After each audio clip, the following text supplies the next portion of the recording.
I'd like to call this meeting of the Brick Township Council to order. Madam Clerk? Adequate notice of this meeting was provided and published in the Asbury Park Press and the Ocean Star on January 7, 2020. Copies of the agenda were provided to the newspaper, posted on public bulletin boards and the Township website. Hello, everyone, and thanks for participating in tonight's Township Council meeting. The COVID-19 pandemic prevents us from meeting in the traditional way, but we have adjusted accordingly so that we can continue to conduct the business of the Township and serve our residents. This meeting is available through the Zoom application where you can see and hear tonight's meeting and participate during all public comment periods as you would if we were all together in person. To ask a question or comment, please click on your device and a bar will appear on the bottom of your screen.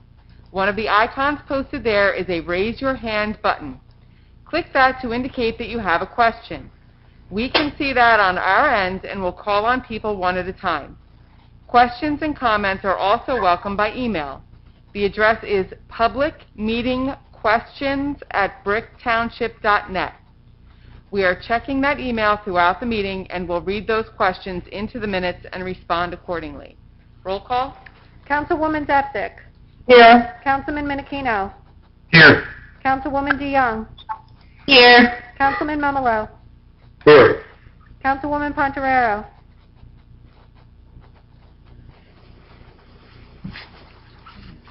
She was on, but, Councilwoman Pontorero. Vice President Halloran.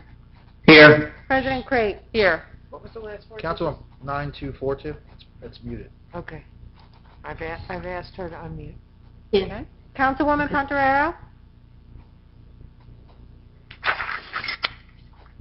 Can you hear me now? Yes. Thank you. Okay, thank you. At this time, No problem. we'll have a salute to the flag and a moment of silence. I pledge allegiance to the flag of the United States of America and to the republic for which it stands, one nation, under God, indivisible, with liberty and justice for all.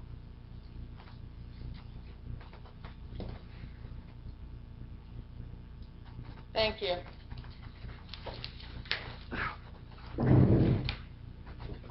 Can I get a motion and second to approve the minutes of the October 13th meeting? Motion, Minikino. Second, Halloran. Thank you. Roll call? Councilwoman Zepsic. Yes. Councilman Minikino. Yes. Councilwoman DeYoung. Yes. Councilman Momolo. Yes. Councilwoman Pontorero. Yes. Vice President Halloran. Yes. President Crate. Yes. Thank you. We are on to the consent agenda. All matters listed under item consent agenda will be enacted by one motion in the form listed below. If discussion is desired on any item, this item will be removed from the consent agenda and will be considered separately. Thank you. Resolution 4-1. Authorize budget appropriation transfers. This resolution authorizes budget appropriation transfers as needed for year end. These transfers do not increase our overall municipal budget in any way. We are moving unexpended funds from one account into another.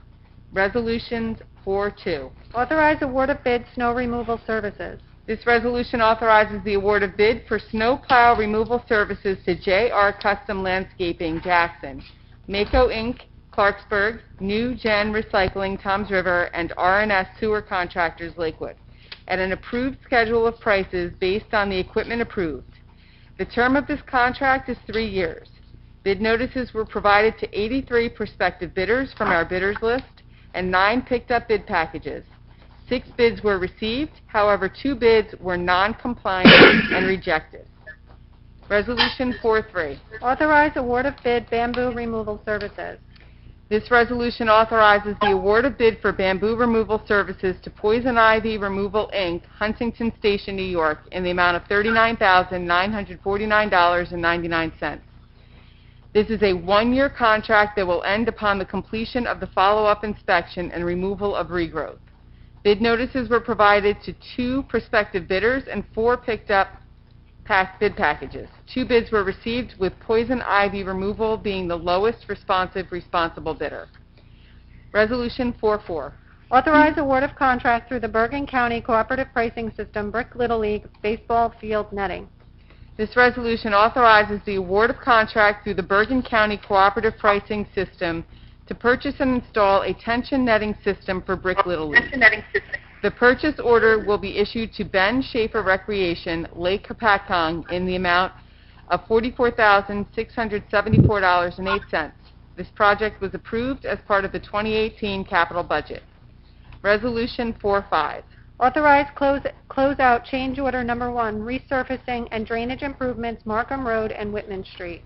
This resolution authorizes a closeout and change order decrease in the amount of $174,573.62 to Earl Asphalt Company for resurfacing and drainage improvements, Markham Road and Whitman Street project.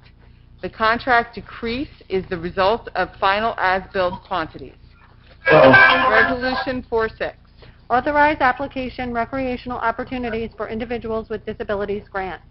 This resolution authorizes the submission of an application to the New Jersey Department of Community Affairs Recreational Opportunities for Individuals with Disabilities Grant Program.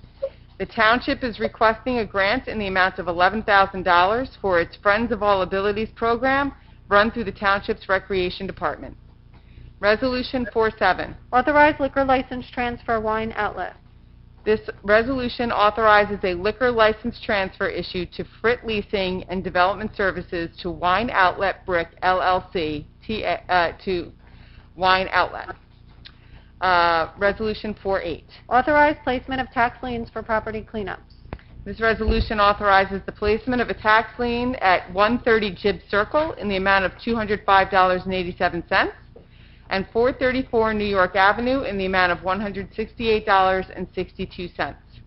Resolution 4-9. Madam Clerk? Yep, we have an inspection fund release for Federal Realty Investment Trust on Chambersburg Road in the amount of $1,685.24.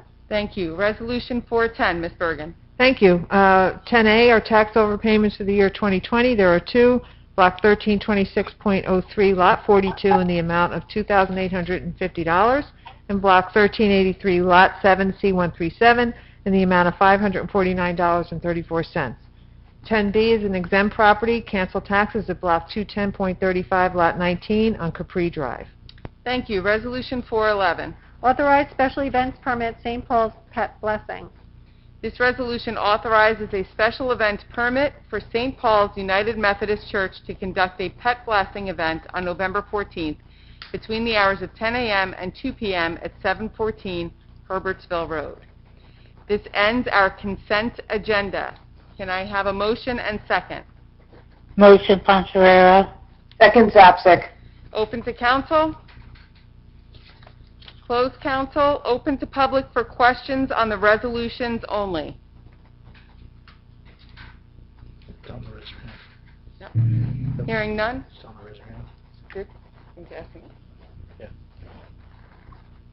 No? No. Okay.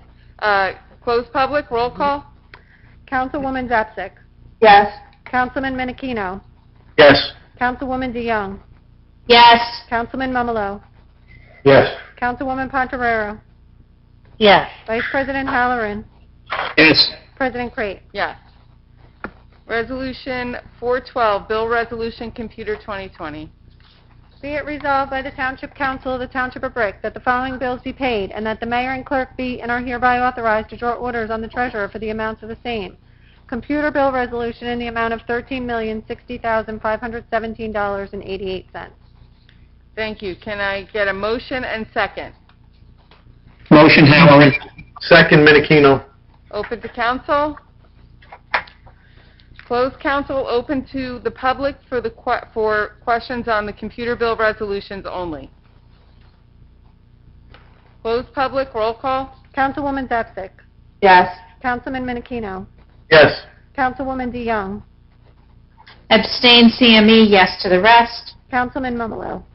Yes. Councilwoman Pontorero. Yes. Vice President Halloran. Yes. President Crate. Yes. Thank you. Resolution 413, manual bill resolution. Be it resolved by the Township Council of the Township of Brick that the following bills be paid, and that the mayor and clerk be and are hereby authorized to draw orders on the treasurer for the amounts of the same.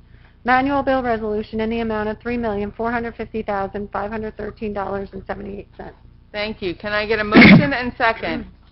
Motion Poncherera. Second, Chapsik. Thank you. Open to council? Hearing none, closed council, open to public on the manual bill resolutions only. Closed public, roll call? Councilwoman Zapsik. Yes. Councilman Menachino. Yes. Councilwoman DeYoung. Yes. Councilman Momolo. Yes. Councilwoman Pontorero. Yes. Vice President Halloran.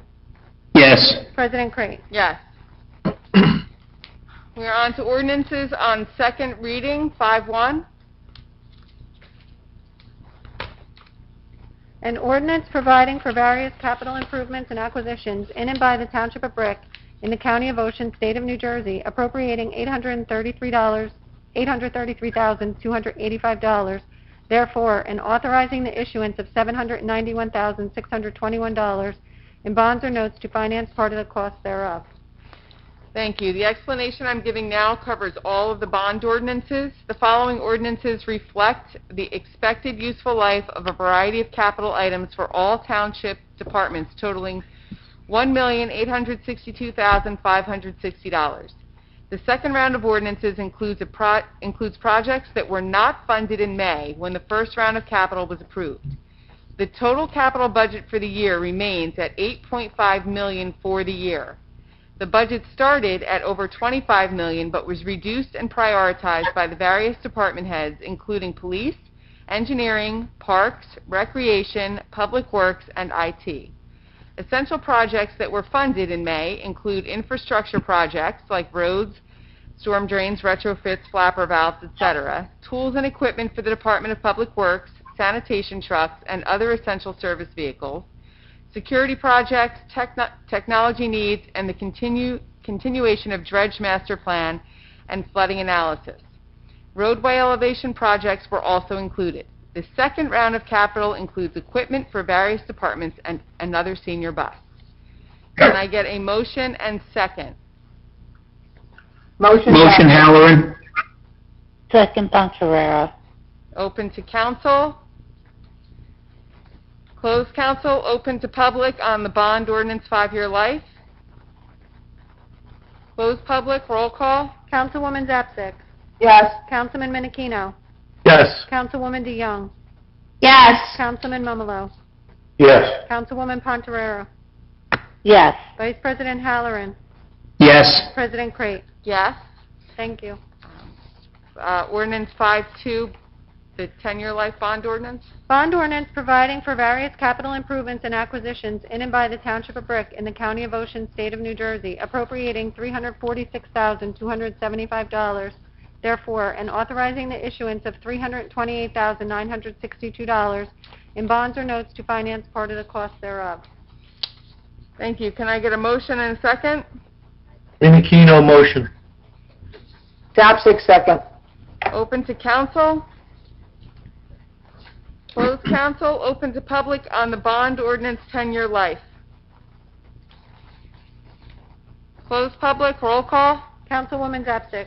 Yes. Councilman Menachino. Yes. Councilwoman DeYoung. Yes. Councilman Momolo. Yes. Councilwoman Pontorero. Yes. Vice President Halloran. Yes. President Crate. Yes. Thank you. Ordinance 5-3, bond ordinance 15-year life. Bond ordinance providing for various capital improvements and acquisitions in and by the Township of Brick in the County of Ocean, State of New Jersey, appropriating $650,000, therefore, and authorizing the issuance of $617,500 in bonds or notes to finance part of the cost thereof. Can I get a motion and a second? Motion Halloran. Second, Dion. Poncherera. Thank you. Open to council. Closed council, open to public on the bond ordinance 15-year life. Closed public, roll call. Councilwoman Zapsik. Yes. Councilman Menachino. Yes. Councilwoman DeYoung. Yes. Councilman Momolo. Yes. Councilwoman Pontorero. Yes. Vice President Halloran. Yes. President Crate. Yes. We're on to ordinance on second reading 5-4. An ordinance of the Township of Brick, County of Ocean, State of New Jersey, authorizing the acceptance of the donation of property known as Block 673, lots 39 and 39.01 for no consideration. This ordinance accepts the donation of Block 673, lots 39 and 39.01 as part of an estate. This small, undeveloped lot is floodplain property that will provide points in the township's community rating system program. Can I get a motion and second? Motion Poncherero. Second, Dominichino. Open to council. Closed council. Open to public on the acceptance of the donated property. Closed public. Roll call. Councilwoman Zapsik. Yes. Councilman Menachino. Yes. Councilwoman DeYoung. Yes. Councilman Mumolo. Yes. Councilwoman Poncherero. Yes. Vice President Halloran. Yes. President Crate. Yes. All right. Ordinance on second reading, 5-5. Ordinance of the Township of Brick, County of Ocean, State of New Jersey, amending Chapter 245-314 entitled Prohibited, Exempt, and Permitted Signs to permit property address signs within the HS Hospital Support Zone. Okay? Thank you. So, how many times have you been driving down Jack Martin Boulevard and you're looking for your doctor, whatever doctor you have to go to, and you're stopping and looking in different driveways and all because you can't see the different addresses? Or worse than that, you're driving down Jack Martin and the person in front of you is doing that and they're stopping and then starting again, then stopping, moving over to the shoulder and things like that. So this ordinance is being put forward by the council's land use committee to help rectify that situation. So we're trying to, they were trying to discuss ways to help identify the medical buildings. So currently, the hospital support zone restricts signs from being located in the front setback area. This ordinance changes that to allow signs within the setback, so motorists could see them as they approach. The township is also requiring a minimum size of the address on the signage. These will only be required if the property owner came in for a site plan or a sign replacement permit for zoning. However, this ordinance makes it easier by waiving the zoning application fee for a limited time to encourage people to go ahead and get these signs. I know even the property owners and the building owners were saying that they would put bigger signs with bigger numbers on it so people could see it, but it just wasn't allowed under the ordinance. So now this amendment to that and new ordinance will take care of that situation out there. Thank you. Thank you. Can I get a motion and second? Motion Halloran. Second Zapsik. Open to council. Closed council. Open to public on the ordinance to permit signs within the hospital support zone. Closed public. Roll call. Councilwoman Zapsik. Yes. Councilman Menachino. Yes. Councilwoman DeYoung. Yes. Councilman Mumolo. Yes. Councilwoman Poncherero. Yes. Vice President Halloran. Yes. President Crate. Yes. Thank you. Ordinance on second reading, 5-6. Ordinance of the Township of Brick, County of Ocean, State of New Jersey, amending Chapter 245-330.4 entitled Permitted Yard Encroachments.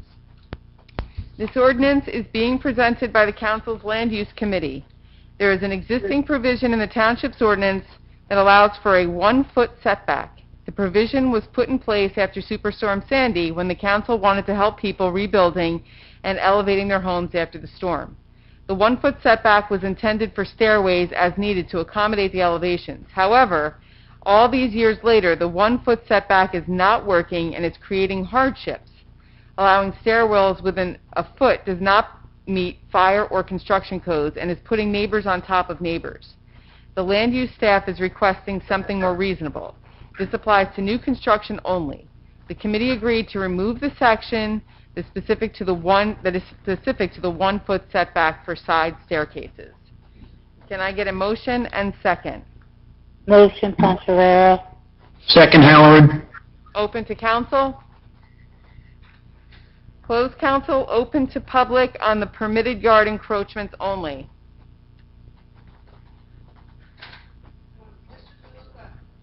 Mr. DeLuca, I see you raising your hand. Did you have a question on this ordinance, or did you have a comment?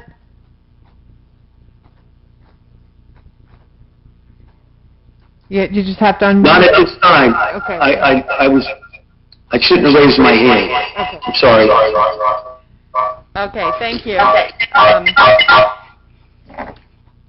Close public, roll call. Councilwoman Zapsik. Yes. Councilman Lucchino. Yes. Councilwoman DeYoung. Yes. Councilman Momolo.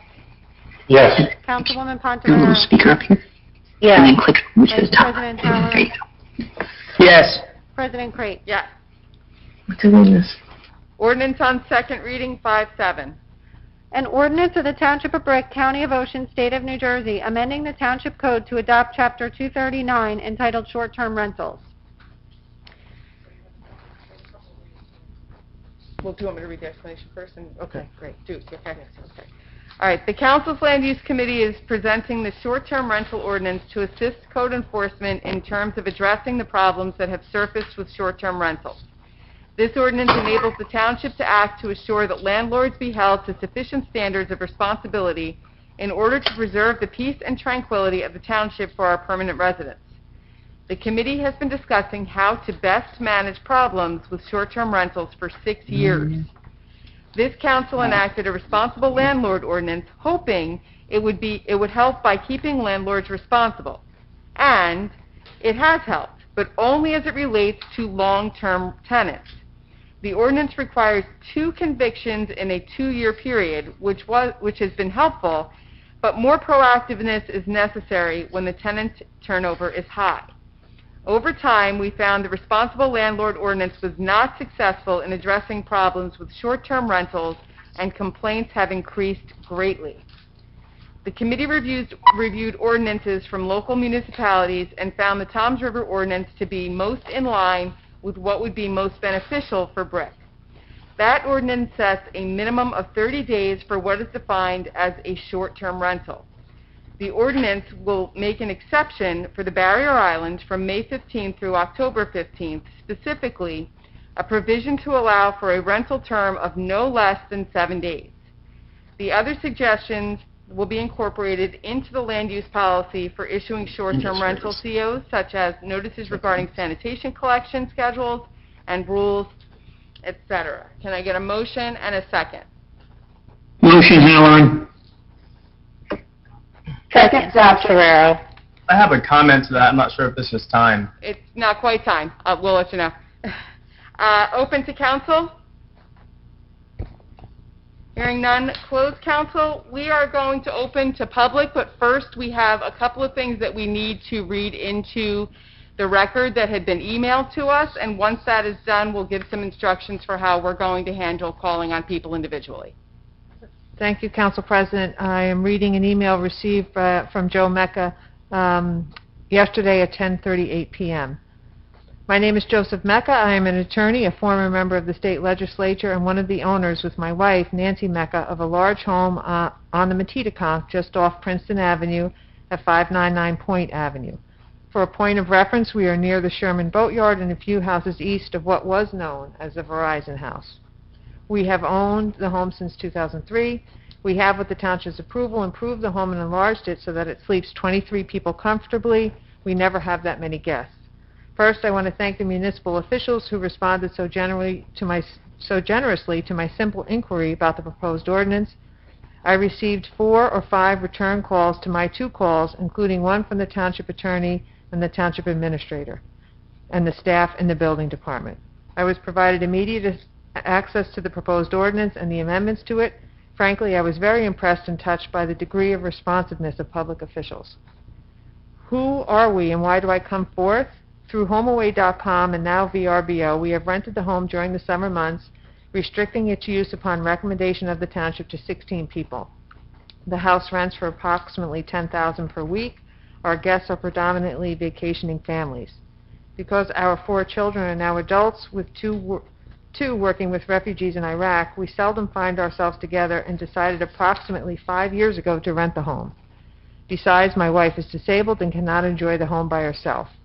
We rely on renting at times to some degree to help pay the $30,000 annual property tax bill and the large utility and maintenance bills.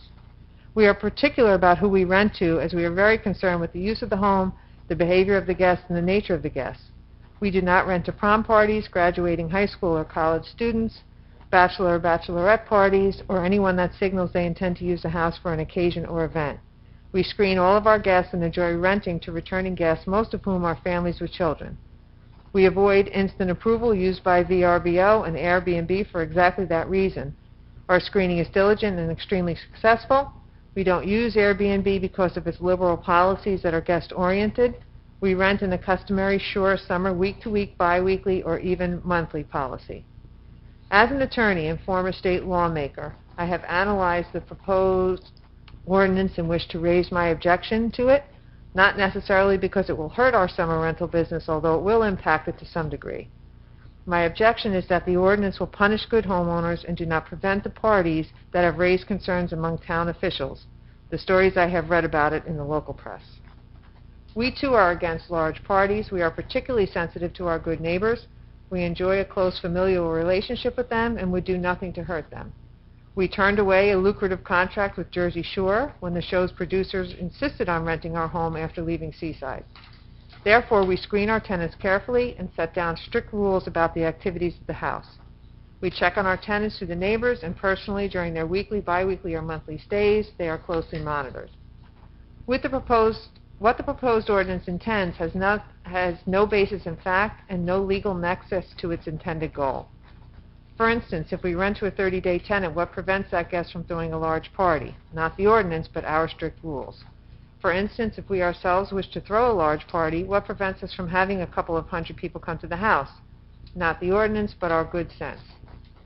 For instance, if we loan our house, not rent it, but let our family use it for a wedding or an anniversary party, a big birthday, how does the ordinance stop our family or friends from having a large party? It does not. It is only our rules and our concern for our neighbors that prevents that.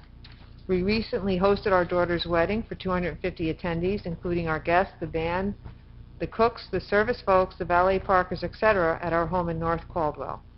We restricted the hours, the noise level of the band, the organization of the parking, and all other aspects of the event. The wedding was over by 11 p.m. with no complaints from our neighbors or the police. And we broke a golden rule: we did not even invite the neighbors. In Brick, we have had no complaints by our neighbors about their rights being infringed upon, no calls to the police for bad behavior at the house. That was due to our due diligence and not attributable to any ordinance. Is there enough empirical evidence to support the ordinance? I have read about a large party in Brick, another in Jackson, which required Brick police to be involved, and the town attorney has shared with me some additional events that have raised concerns. I would submit that the anecdotal evidence does not provide enough of a basis to support a far-reaching restriction, such as that which the ordinance intends to provide.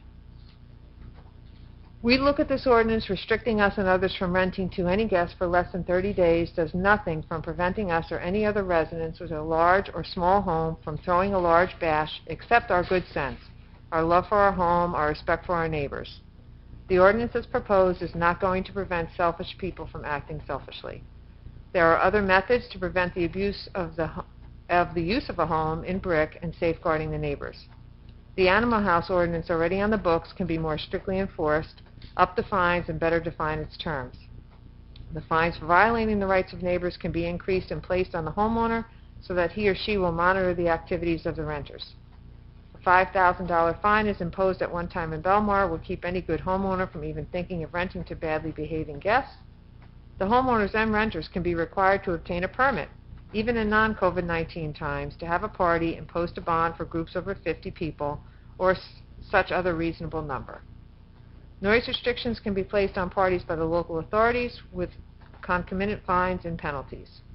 A requirement that anyone having a party with more than X number of guests must hire X number of security guards, must hire valet parkers, must have portable johns placed on the property, etc., and/or require fire officials and the police to inspect the site and determine whether it is suitable and safe to allow a large party or event.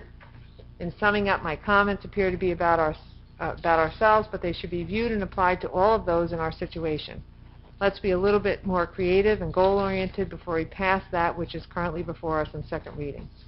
Reasonable and fair-minded taxpayers should not be punished by a local ordinance that seeks to do one thing on its face, but practically applied does not address the problem in a way that will even remotely guarantee its success or realize its stated goals. I ask that the Township Council table the ordinance and find a sounder way of attacking the problem, an ordinance that works, an ordinance that will withstand public scrutiny and legal challenge. If tested, it is my legal opinion that just based on the recent events and anecdotal evidence, the ordinance will not stand, as there is no factual and legal basis for its implementation, especially with the exception to a part of the municipality, the Barrier Island, that is even more prone to summer big party activity. Thank you for your time and the consideration of my comments. Although I only speak for myself and my family, I do not think I am wrong in believing that the ordinance will hurt good, reasonable, and concerned citizens like ourselves as well. Surely that is not the intention of the council. Signed, Joseph A. Mecca, Esquire. Is there anything else? Or is there anything? Yes, okay, so what we're going to do is, we know there are people who would like to speak, so I am going to ask Ms. Bergen to unmute and call on you one at a time. So once you're unmuted, Ms. Bergen will let you know, and you'll have your 5 minutes to speak. Thank you. Anthony, you're the first, and you're all set to go. You're unmuted. Anthony, you're on video. T-shirt, glasses. It says mute. Mine says mute. We can hear you. Go ahead. Okay, Mark Cassidy, are you ready? He's muted. Yes, I'm ready. Okay. Is it okay to go now? Yes, please go. Thank you. All right, thank you for your time, Mayor and Council. I couldn't more strongly endorse everything said by the author of the email that was just read. My letter expresses the same sentiments. It certainly pales in comparison to the professionalism and the thoughts put forward by him much more eloquently than I have put them here, but nonetheless, I'm in a similar situation. My wife and I own a property at 52 Arbutus Avenue, which is also on the Metedeconk River on the other side, the Mantoloking Road side of the Metedeconk River in the Kingfisher Cove section of the township, and I thank you for giving me the opportunity to read this letter in opposition to the ordinance. The ordinance proposes to ban short-term rentals only on the mainland section of Brick Township. That's hard for me to fathom why that's so, and I'll just say that I'm the owner of a 5-bedroom home adjacent to the Metedeconk River in the Kingfisher Cove section. The house was built in the 1940s or 50s, and it's in an area where most of the homes historically have been available for short-term rentals for decades. The house, like many of the homes on the Metedeconk River, has in the last few years been extensively renovated. I, as did Mr. Mecca, got all the appropriate permits and spent a good sum of money to have the house converted into a modern, clean, neat vacation home for anyone that might choose to use it. I have, without incident, rented the property on occasion over the last several years to people on a weekly basis. I as well use VRBO, which is now called HomeAway. I as well shun Airbnb because they don't provide you the kind of ability to vet the guests that you get on HomeAway. I am reluctant often to use the instant booking feature that Mr. Mecca referred to. Typically, my house, like Mr. Mecca's, it's not nearly on the scale of his house, apparently, but it's a nice home. It's comfortable. Typically, the house is rented by grandparents who, in turn, enjoy their stay with their children and their grandchildren. The house sleeps a maximum of 10 people. There's 4, dedicated bedrooms. One of them is huge. And there's also a first-floor den/office bedroom with a pull-out couch and a bathroom nearby, which is great for the grandparents who can't ambulate up the stairs. The guests are screened to the extent possible. Invariably, I meet with the guests in person prior to check-in. I try everything possible to talk to them over the phone because, as many of you who are my age or older know, there is no substitute for face-to-face or person-to-person conversation. You can't learn anything from an email, but you can learn a lot from a 30-second phone conversation. So I typically speak to the people on the phone before I even let them book the house. I have not had one single complaint from anyone about noise, overcrowding, or the like. That's from any of my neighbors, a half a dozen or so of my neighbors and friends who are here, are here, and they would certainly confirm that. Let's see what happens. Most often, my guests remark on what we all as Brick homeowners know. Brick Township is a beautiful place. The Metedeconk River is a great river. My guests usually spend the week relaxing, looking at the river, going to the beach, fishing, swimming, crabbing, kayaking, sailing, going to the restaurants, and supporting all of the local businesses in Bricktown that you, ladies and gentlemen of the council, are sworn to act in their interest of. Sounds like someone in the background is speaking. I don't know if...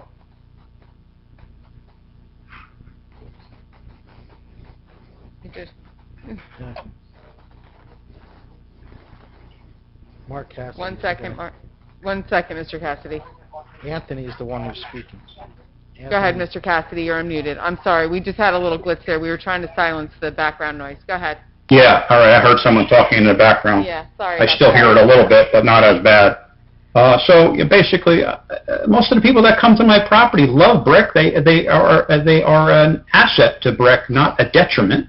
If you want to, as Mr. Mecca put it, if you want to ban parties, enforce the ordinances that you have that ban parties. The problem is not short-term rentals. The problem is parties that get out of control, and there's plenty of ordinances on the book to ban these kinds of things from creating a problem for the year-round full-time residents of the community. I have a huge investment in my property, and no one is more motivated than me to ensure that the property is used properly and is not abused.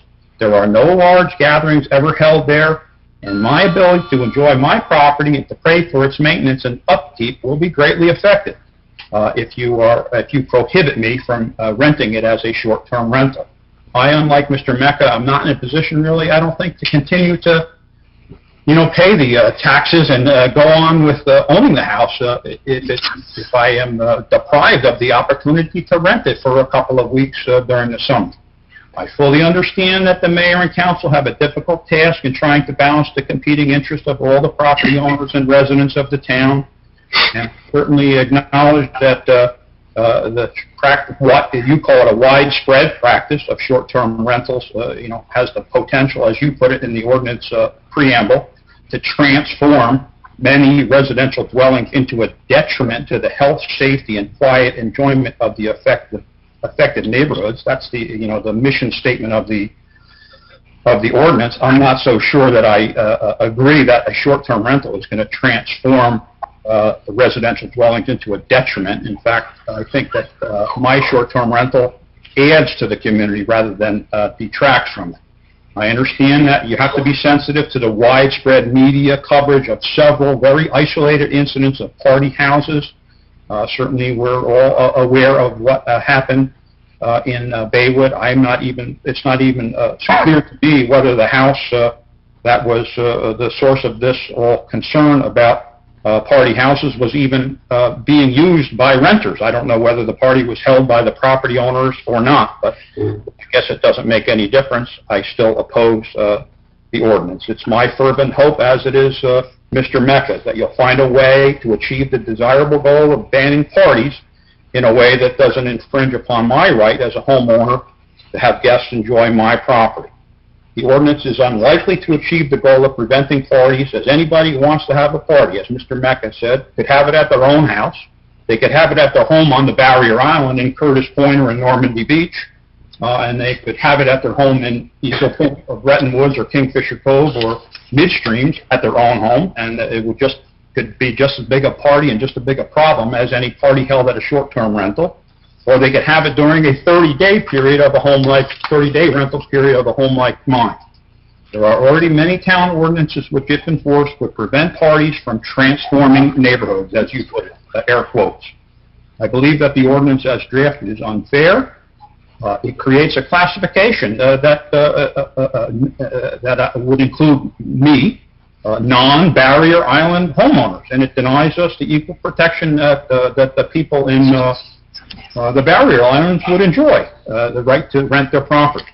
I know I'm not alone in this belief. I don't really even know that many people, but everybody that I talked to, when they heard about this, and I just heard about it by accident, said, "Are you kidding me? That's what they propose to do? That's Okay, not Mr. fair. Cassidy? Why are we carving out an exception for the Brick or for the Barrier Island folks that's not available to those people who don't have the Okay. good fortune to have a house on the Barrier Island? Mr. Cassidy, thank you. I'm going to stop you there. We appreciate your comments. You're a couple minutes beyond the 5 minutes, and I know we have a lot of people waiting in line behind you. All Thank right. you for your Well, comments. If you'd thank like you. to stay on, we welcome you to do so. Next Okay. up is Patricia Campbell. Patricia, if you'd like to unmute yourself, you've got your 5 minutes. Thank you. And I'd like to congratulate Mr. Mecca and Mr. Cassidy on being ideal landlords. Unfortunately, we live on Fairview Avenue, where our next-door neighbor on the Matitaconk is not such a good landlord. Doesn't seem to care what goes on at the house. It's a quiet residential street. This is the only rental. It's right next door to us. It faces the water. We have issues with crowds, partying, loud music, voices that carry well into the night, fireworks, and an excessive number of cars parked up and down the street. These are vacationers, there's reunions, there's extended families, there's groups and gatherings for parties. It's a different group every Saturday, often with music and loud voices blasting all day and all night. What's different for the weekly rentals versus a 30-day or a seasonal rental is that if someone's going to have a big party, they're going to have a big party, or maybe two in a summer.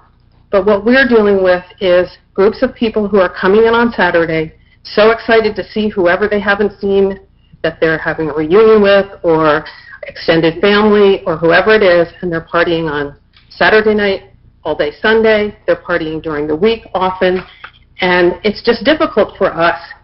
And it's also difficult in that the Brick Township certificate of occupancy for the house next door to us is for a maximum of 8 people. The owner's VRBO ad says sleeps 12. When we report that to the code enforcement department in Brick, they say they can't enforce the 8-person capacity because the problem's overnight when they're off duty, that renters can have as many guests as they like during the day, and they ask us to call the police if the crowd, the noise, or the cars are excessive. They also say they can't do anything about the advertisement of the house for 12 people, even though their CO, which is legal document, says 8 people. I think the police have more important things to do than answer our calls, but we have called the police, and they've gone to the door, and they've knocked on the door, but what they tell us is, it doesn't matter how many cars are parked there, it doesn't matter that we have pictures of 18, 25, 40 people on the deck and around the pool next door, that they can't go do a bed check and see how many people are actually sleeping there. So it's just made our year-round home almost just terrible to live in during the summer, which is why we bought it, so that we could enjoy it during the summer. So we've asked the absentee owner. She's not here. She's not concerned. When we text her and say what's going on next door, we don't hear anything back from her, and when we talk to the police about it, they say, well, don't worry, it'll change on Saturday. And we say, yeah, we know it's going to change, but we never know what we're going to get. Do we once in a while get a nice family with a couple of kids, or an extended family that's reasonably using the property and the pool and everything else they're using? Yes. But we often have issues, and the code enforcement and police don't seem to do anything to address it. So for those of you who are good landlords, I feel bad about it, but the fact that we're living next to one who refuses to address the issues at the house, I have to say that I'm in great support of this ordinance. Thank you. Thank you. Thank you. Anthony, are you ready? Yes, I'm ready. If you wouldn't mind stating your name and address for the record, please. Yes, it's Raymond Storego. I live at 600 Driscoll Drive in Brick, New Jersey. Go ahead, sir. Thank you. I also did find out about this a couple of weeks ago, and I am very concerned about the ordinance for this particular reason. I do have 2 rooms in my house that I rent out under Airbnb. I have hosted people that are here in Brick for vacation. I've hosted essential workers. In fact, I even have a tenant right now who is a student and studying at Ocean Medical Center.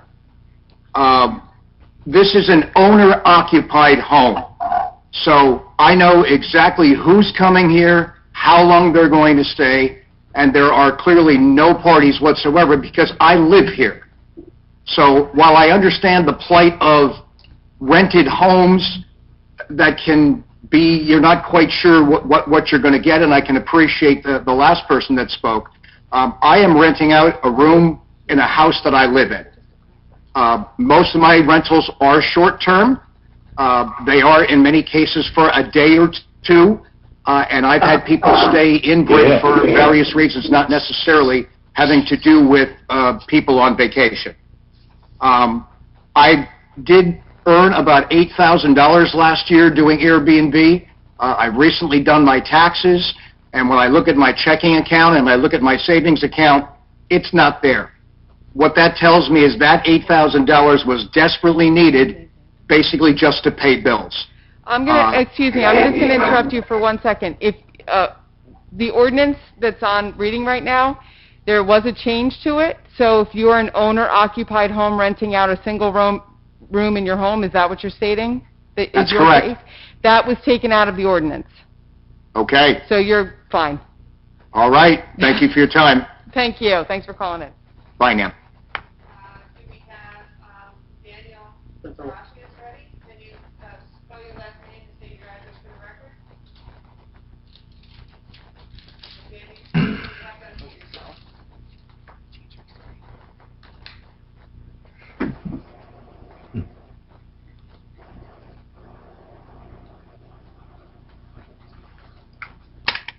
Hi, I guess I'm unmuted. Yes, you're good to go, sir. Can you just state your name, your full name and address, please? Sure, Dan C. Arcia. I'm at 12 Jaywood Donner Drive in Brick. Yes, go ahead, sir. You have 5 minutes. I just want to, just introduce myself. I was happy to see this ordinance, try to get put into place. I support it. I think it's a great thing. Unfortunately, I kind of understand, I understand Joe's position. I understand the other gentleman's position. Unfortunately, though, not all renters have as much control over their occupants, obviously. This summer, we ran into a lot of parties, weddings. Every weekend, there was something new going on our block. And it got to the point where it was comical. There's jitneys running up and down the block. There's deliveries for weddings. I didn't move to a dead-end cul-de-sac block with 15 houses on it so that I could watch, cars going up and down the block. My kids can't play on the street. It's not what I envisioned when I moved to Brick on this beautiful, quiet block. I didn't move to a commercial zone. I didn't move next to a catering hall. I didn't move next to a bed and breakfast. And I don't believe that's what the residents expect on my block either. I've spoken to nearly every one of my neighbors. We're all pretty much in the same boat with this problem. The person who owns the house, I do think she's trying. However, she just doesn't have the control over her renters. For whatever reason, she cannot get the renters under control. So we're running into issues where we're having weddings, like I said. The noise, there was a video shoot for some erotic video.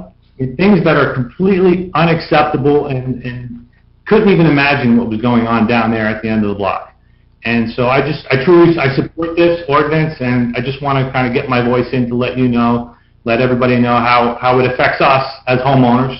And I know that it affects people who own houses and want to rent them. I understand that. However, I think the majority of the people that are affected, there's more that are affected negatively, unfortunately, I believe, truly. Thank you. Thank you.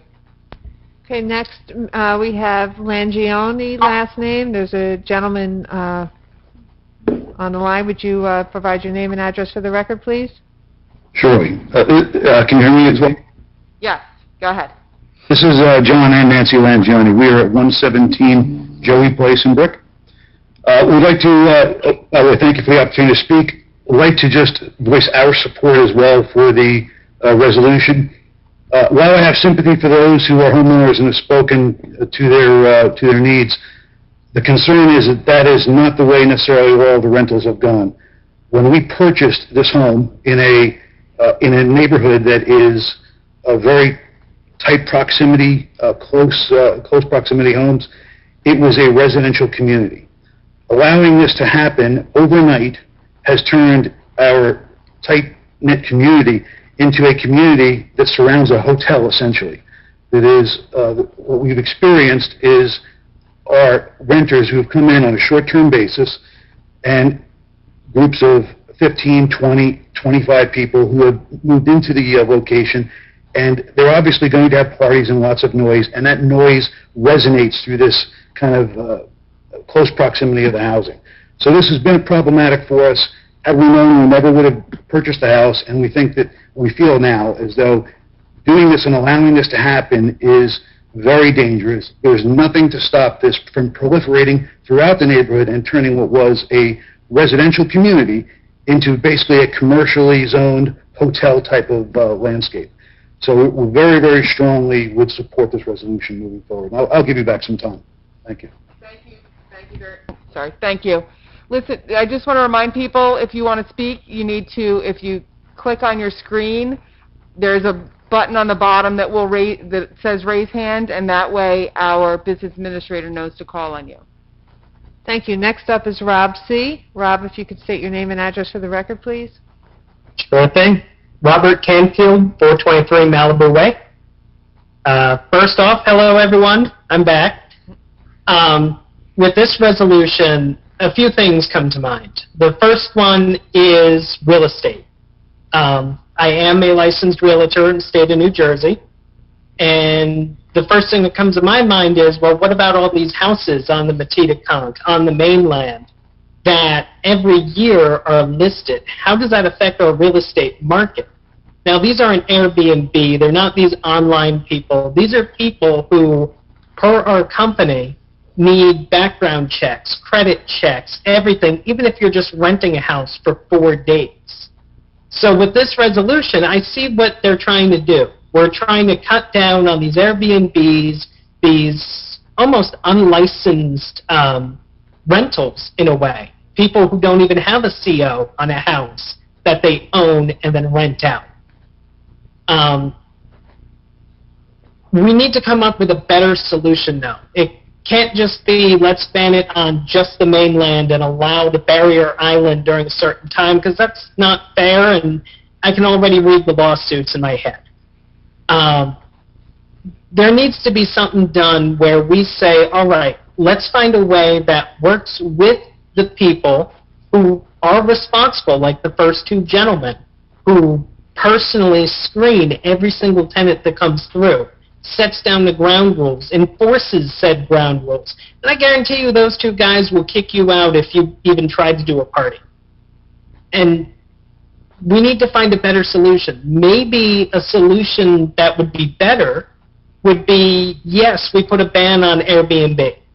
Because I've heard of the platform, I've never used it, but if it's anything like Uber, anyone gets in the car, gets in the hotel, gets in the house, and they're not checked. You have a rating system. How did the last person rate them? A 5? Well, the last person who rented them was a friend. They're actually horrible to have as renters. You don't know. So maybe moving to a system where we say, okay, if it's listed in the MLS, if it's listed through an actual real estate brokerage, we allow a short-term rental of however many days that the listing and the landlord allow, because we know those clients have been vetted. They have been searched by a third party, criminal background, credit, everything ran. Maybe there's something we can do with the code enforcement where we say, okay, I understand there's a lot with this department, but maybe we bring on a couple people per diem or part-time who are on call for nights and weekends. So when these things happen, you can call code enforcement, someone will come out and write the summons. And then, as others have suggested, upping those fines, enforcing them greater than we already are. You know, if you're going to be slapped with a $5,000 fine, do you think you're going to let just anybody rent from your house? No. $5,000, that's like a week or two of your rental right there gone. Nobody wants that on their cash flow. For the one lady who spoke, yes, I understand that, and I honestly do feel bad for you. But what if the neighbor next door was getting a $5,000 fine every time the cops got called or code enforcement had to come out? Do you think she would care then that she just lost 15 grand in 2 weekends? I think she would. So what I'm trying to get at is, I think we're going too far to an extreme with the resolution, and I get it. It's been 6 years. I've been in leadership roles. I've had decisions like this where it dragged on forever to try to come to a solution that was good. But maybe we need to go back and rethink it of maybe we only allow if it's listed through a realtor. Yes, it cuts down a little bit on their profit margin, but you know the people coming in are legit. Maybe we do hire 1 or 2 extra code enforcement people during the summer as part-time.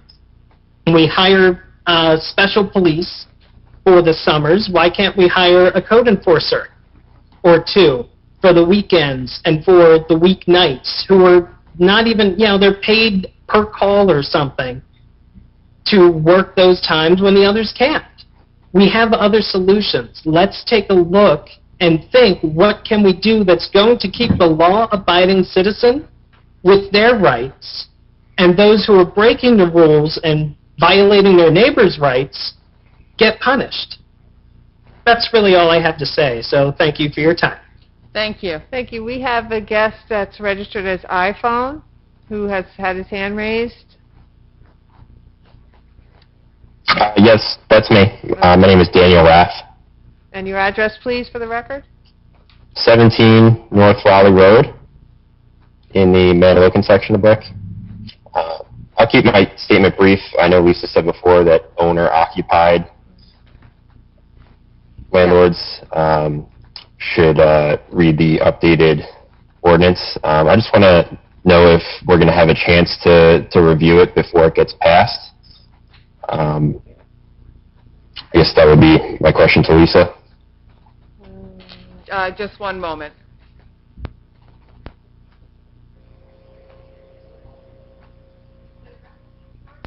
We're checking to see if it's posted online. It's posted on our website right now. I don't have access to a computer though, even though I'm sitting in front of one. Okay. Hold on. Go ahead. If you had anything else to ask, go ahead. We're looking it up right now to make sure it's posted. Okay. Yeah, I just wanted to say real quick that I agree with Rob C., the person who last spoke, and a few of the other landlords in town. That I think that there is another way besides passing this ordinance, which would impose strict rules against landlords and would essentially outlaw doing short-term rentals. I think that there's other solutions available to us that would make both the residents of Brick who don't rent out their homes happy and also the landlords happy at the same time. So I don't think we have to go gung-ho on this and pass a strict law right away. I think that there's other options out there. But I'll also take a look at the updated ordinance for owner-occupied rentals. And hopefully they will have another chance to speak. But it just took out the single-room rentals. It's totally removed. So there's nothing to see. It's not there anymore. Okay, that entire section has been removed. I think it was on the last page. It was like a paragraph. Yes. That's right. Okay. You can go online, bricktownship.net, and click on Government, Council Agendas and Minutes. You'll see a PDF of the November 10, 2020 Council Meeting Agenda, and it has all the resolutions and ordinance attached. I just confirmed it's there. Okay, thank you. I also just wanted to say a few words, just because I am in support of the other landlords in town who do rent out their entire house. I think it's good for the real estate market in town and for everyone's property values. So that's all I have to say. Thank you. Thank you. Okay, Christian Calabuso?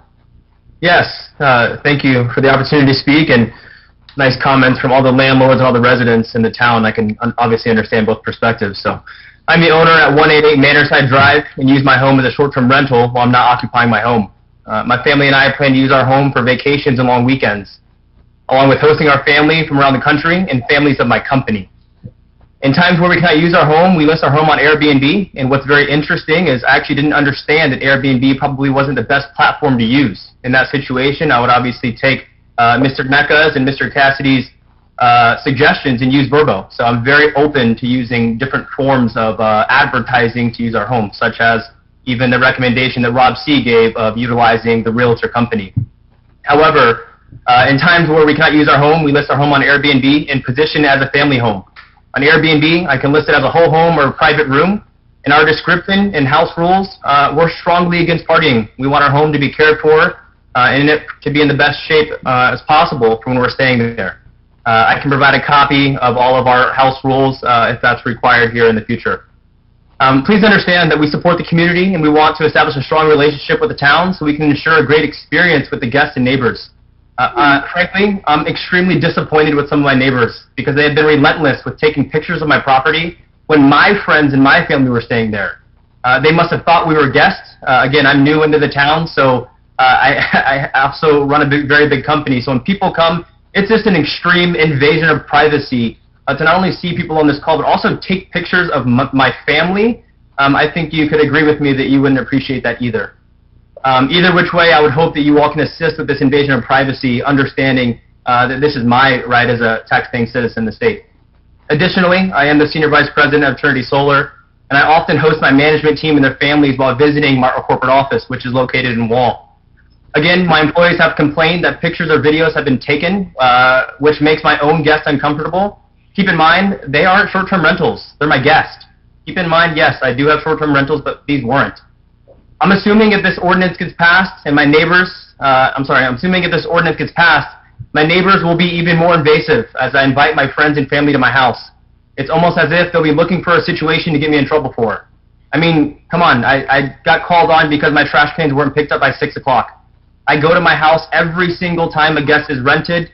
I greet them. I have talked to every single neighbor on that street, and times that police have been there, I have also been there to greet the police. I have exterior cameras on my property, so I see every single interaction that goes on. I also have noise decibel meters. So anytime that a notification comes off on my phone, my primary home is inland. I do go to the house. I do address the situation. And my guests know that if it becomes a problem, I will ask them to leave. And yes, we do charge a very high price. I'd like to know what the town is going to do to enforce the same respect that the neighbors are asking of me. I work extremely hard. I paid a lot of money for this house. I pay my taxes just like everyone does. I deserve the same amount of privacy, and if I want to swim in my pool at 8 p.m. on a Saturday, I shouldn't have to deal with my neighbors coming by and asking my friends to quiet down where they're having normal conversations. I understand that we live on a body of water. I understand that voices carry, but council, this is my home. I'm allowed to be in my pool. Just because it's dark, it doesn't mean it's late. I'm a family man. I'm a well-respected businessman in the community, and I understand the concerns of the neighborhood. Again, I do not support partying or disorderly conduct in any neighborhood. Some things I've implemented, such as exterior cameras, noise decibel meters, strong rules against partying. I've even implemented fines for police visits. So I would agree, please raise the fines, $3,000, $5,000, whatever it may be. Candidly, I'm very happy to pay that amount in a case where this becomes a bigger issue. I don't want it to be a bigger issue. And if my guests have to pay for that, then that's what we'll do. Now, on the business side of things, although I cannot guarantee there'll be zero issues in the years to come, that's just not true. I'm asking for your support in finding the best way to support my ability to earn revenue when not using my home, but also protect me from dealing with tenant rights if the person is there for 30 days. In Brick, we have 54 active rentals. In those time, the average booking lead time is 44 days. So this isn't a situation where someone's sitting on their couch on a Wednesday night and say, I want to go party on Friday. The statistics don't show that. In October, the rentals that were advertised as whole home advertised a monthly revenue of $4,800, which is 38% lower than the summer average, which is $6,500. I think that we can all agree $6,500 is a pretty nice dent in a lot of bills, especially as we have these well-priced homes. By implementing this ordinance, you're potentially putting out 54 homeowners out of business and placing them in a situation that some may not be able to recover from. In many situations, the bookings are placed with plenty of notice, and us owners count on that income to make financial decisions for our family. I think you can agree that we've gone through quite the year, from pay cuts to furloughs to some being terminated from their employer. We've had to be very creative to find ways to provide for our family. This seems as if some have no feel or care for us in the community. I'm not asking to leave short-term rentals as is. I understand that there needs to be a change. However, immediate and drastic change will hurt more homeowners and potential business owners in the process. How can you expect us to adapt to an overnight policy when we have bills to pay and obligations to fill? As you stated, we encourage mutual respect for each other in our ordinances. Up until now, each ordinance that has been in place has been followed, and when not followed, the town has aggressively fined the owners, which is expected. Unfortunately, the tension amongst neighbors, frustration, and animosity is felt on both sides. And I feel this ordinance was created rather quickly without much discussion with us as owners. And the email that I received earlier this week demonstrated that the decision was already final when the reading was supposed to be tonight. As a tax-paying citizen of Brick, I realized I didn't have the opportunity to be heard. When I think of short-term rentals, I think of 1 to 2 days. Someone that is looking to come in for a few days and get out quickly. How did the council land on 30 days? Could there not be a compromise of 7 days, 14 days? I think we can all agree that someone coming for 7 days is not looking to create issues during the week of their vacation with family. Lastly, if this ordinance gets passed, what am I to do with the bookings that I already have for next year? As a reminder of my points, I'm upset with 3 things. Number 1, the lack of privacy and encouragement that continuous harassment from my neighbors when my own guests are visiting. I'm a young guy. I can understand why they believe I shouldn't own $1 million home. I'm actually going to stop you there. You're about a couple minutes over your 5 minutes. I think we did hear your points, and we appreciate your input. But we do want to give the people, there's a lot of people here that want to also comment. Thank you so much. Thank you. Robert Mangano? Yes, can you hear me? Yeah. Go ahead, sir. Can you please state your address also? Sure. I live at 118 Joey Place in Brick. I've owned the home for approximately 11 years. I want to start by congratulating the mayor and council for proposing this amendment to the ordinance. Unfortunately, there is no real middle ground here from the standpoint of differentiating the good from the bad. Where I live, it's a residential neighborhood, and your last speaker, Mr. Calabuso, lives directly across from me. We're on a lagoon. We have a very nice residential neighborhood with a lot of nice people. And what we've experienced since Mr. Calabuso bought the property is really nothing but a party house. It's 2, 3, 4-day rentals. The house was sold as a basically 4-bedroom house with 3 baths. He advertises it as a 7-bedroom house that can occupy up to 20 people on one of the websites and a lesser amount on the other. The first 2 speakers we had here today, Mr. Mecker and Mr. Cassidy, I want to compliment both of them. They sound like they're very responsible people and are doing the right thing. Unfortunately, the ordinance, which is not too dissimilar from what we've seen in other neighborhoods and in other towns, is something that's really needed. In this particular situation, and this is the only one I can speak about specifically, we've had nothing but people from with out-of-state plates, people wandering around the neighborhood, people in the swimming pool at 12 or 1 o'clock in the morning, continuing to make noise at a very high level. On some occasions, the smell of what appears to be pot emulating from the unit. And it's true, the police have had to be called on a couple of occasions. And really, this turns out to be a health, safety hazard for the neighborhood. When you have 20 or 23 people in a unit for a weekend, especially in the environment we're in right now with COVID-19, that cannot be a good thing.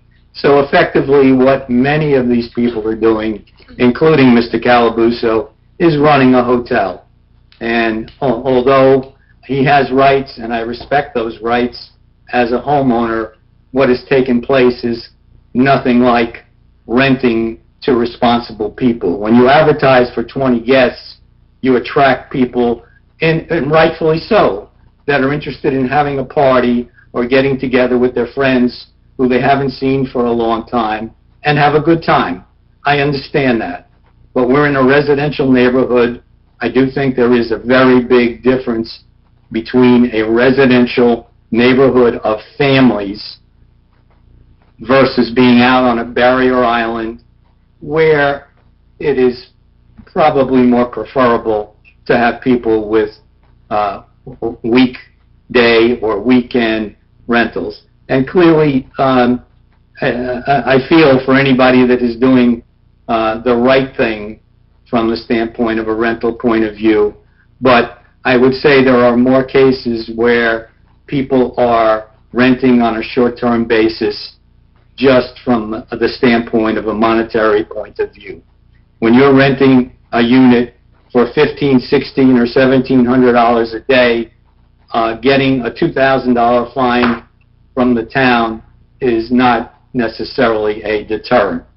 And from the standpoint of controlling 15 or 20 people in a unit that are signing on for a good time, I don't know what you could possibly approve that could accommodate that, and certainly not fair to our police and or our code officials. Some of these things just cannot be controlled. So for all of those reasons, I firmly support what the mayor and council is proposing. I think they listened to the bulk of the people from the standpoint of the issues, and I fully support their thought process. And this is not any different than many of the towns that surround us have done. It's turned out to be a big problem. I don't know if it's Airbnb or other services, and I feel for the realtors in town who are doing a good job with people. Again, there's just no middle ground here. Thank you very much. Thank you, sir. We have Jason's iPad. Are you ready for your comments? You're muted. You'll have to unmute yourself. Hi, yes, we're two neighbors. So we need your names and addresses, please, for the record. Sure. My name is Colleen Leone. I'm 168 Rawway Drive. And this is Barbara Spervero, 167 Manorcide Drive. We also live near the Calabusos, and he bought the house and closed on it August 28th. And on August 29th, the first renters came, and it has been a steady stream of renters. Initially, it was 2 or 3 days until we finally realized that he was violating the CO. He still does not have a valid rental CO in place. He had a seasonal. It expired October 15th. October 16th, more people came in, and people are here right now. He does not have a valid rental CO. A 30-day CO would be acceptable because people coming in for 30 days are not going to party every weekend. They're going to, have a party just like what we do in the neighborhood, and that would be it, maybe once or twice. But if you come in and you're paying the kind of money you're paying for these houses, and you come in for 7 days, you're going to party. That's what you're here for. So every week, we're going to be subjected to parties come April, May, June, July, August, September. We have one main street that comes in and out of this neighborhood, and we've got a lot of kids. It's a family neighborhood. I have seen New Yorkers fly past my house and then jam on the brakes when they get in front of the Calabuso house because they finally have figured out where they're supposed to be going. There is no concern, no regard for the neighbors, and it's going to stay that way because they're here, they pay their money, they come for a week, they're gone. This is a neighborhood. This is where people have invested their money to come and live and raise their families. And I did not sign up to have a hotel or a bed and breakfast or an Airbnb in my neighborhood. And that's what this is. No doubt it is an Airbnb, and he is making it a business for himself. He did not move into it. He doesn't intend to move into it. He has a permanent residence someplace else. And I don't want to just point out this one particular person. This is a problem town-wide, you should not have people coming in who are buying homes under the pretense as a second home or a vacation home with mortgages that state they have second homes that they're going to live in, and then quickly turn it into a money-making proposition. As much as they'd like to say they're going to use it for themselves, that is not the case. They're using it to make money. And now I am now living next door to a hotel, and I don't agree with it. I'm hoping that the township stands behind the people who want to raise their families here and have a quiet, nice, residential neighborhood where we know our neighbors and we can send our children out to play and walk our dogs and drive bicycles without worrying about who is living or coming and staying in a home for 4 or 5 days and then walking away from the home. We've had the police here. We've had code. I mean, we would have to police this 24/7, which we have been doing. Sorry if that doesn't work out for whoever owns it, but we live here. We live in this neighborhood, and we do not want to share it with somebody who just comes in for a couple of days to party and then leave to go back home. Thank you. Thank Can I you. have an opportunity to speak as well? Oh, we're on the same thing? I'm sorry. Yeah, We're neighbors. Yeah. Same, I'm sorry. Can you, So- all right, can you just state your name as well and your address? Thank you. Yes. My name is Colleen Leone. My address is 168 Rawway Drive.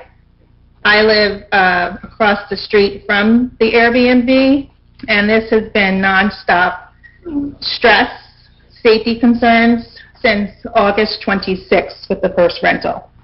I have a 14-year-old daughter has witnessed the smell of marijuana, the thongs, men in the cars at night that you have to be worrying about when my daughter is playing out in the street with her friends. My mother lives with me, and she's 80 years old. Every day, she's like, what's going on over there? Where's Mia? Where's your daughter? Because she's concerned of the safety of my children. My husband and I built this house in 2007. We worked hard. This is our permanent residency. It's not a second home. This is where we live. This is where we help our neighbors. We helped during Sandy. We work together as a community in this tight-knit neighborhood, and I'd like to see it that way. I've witnessed parades of 5 white Cadillacs drive around the neighborhood. Again, the marijuana. It's nonstop, and it's very concerning that I pay a lot of taxes, maybe not as much taxes as the people on the water, but I pay and I work for what I have. I'd like to, I am in favor of this ordinance, and I appreciate the time to allow me to speak. Thank you. Thank you. Sorry about that. Paige Seller, are you ready? Yes, I'm ready. It's actually Darcy Seiler. I'm at 101 Beach Court in the Cape Breton section of Brick. Basically, I bought my home roughly 4 years ago. Put a lot of money into it to fix it up, remodeled it. I take care of it. I had the ability, or I wasn't able to be at my house as much as I wanted, and it was my neighbors who brought up to me, why don't I think about renting it? My husband thought I was ridiculous because we put so much money into it. We wanted to take care of it, respect it, as well as we respect our neighbors and the family atmosphere that's in the area. I don't feel every short-term rental is bad and wrong for the neighborhood. I do screen every tenant. I have a house, a 4-bedroom house.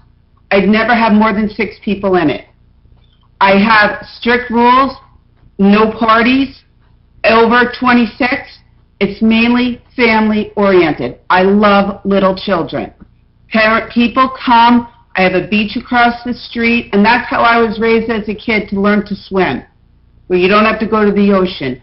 And I have families come, 4 or 5 people, usually tops, total families.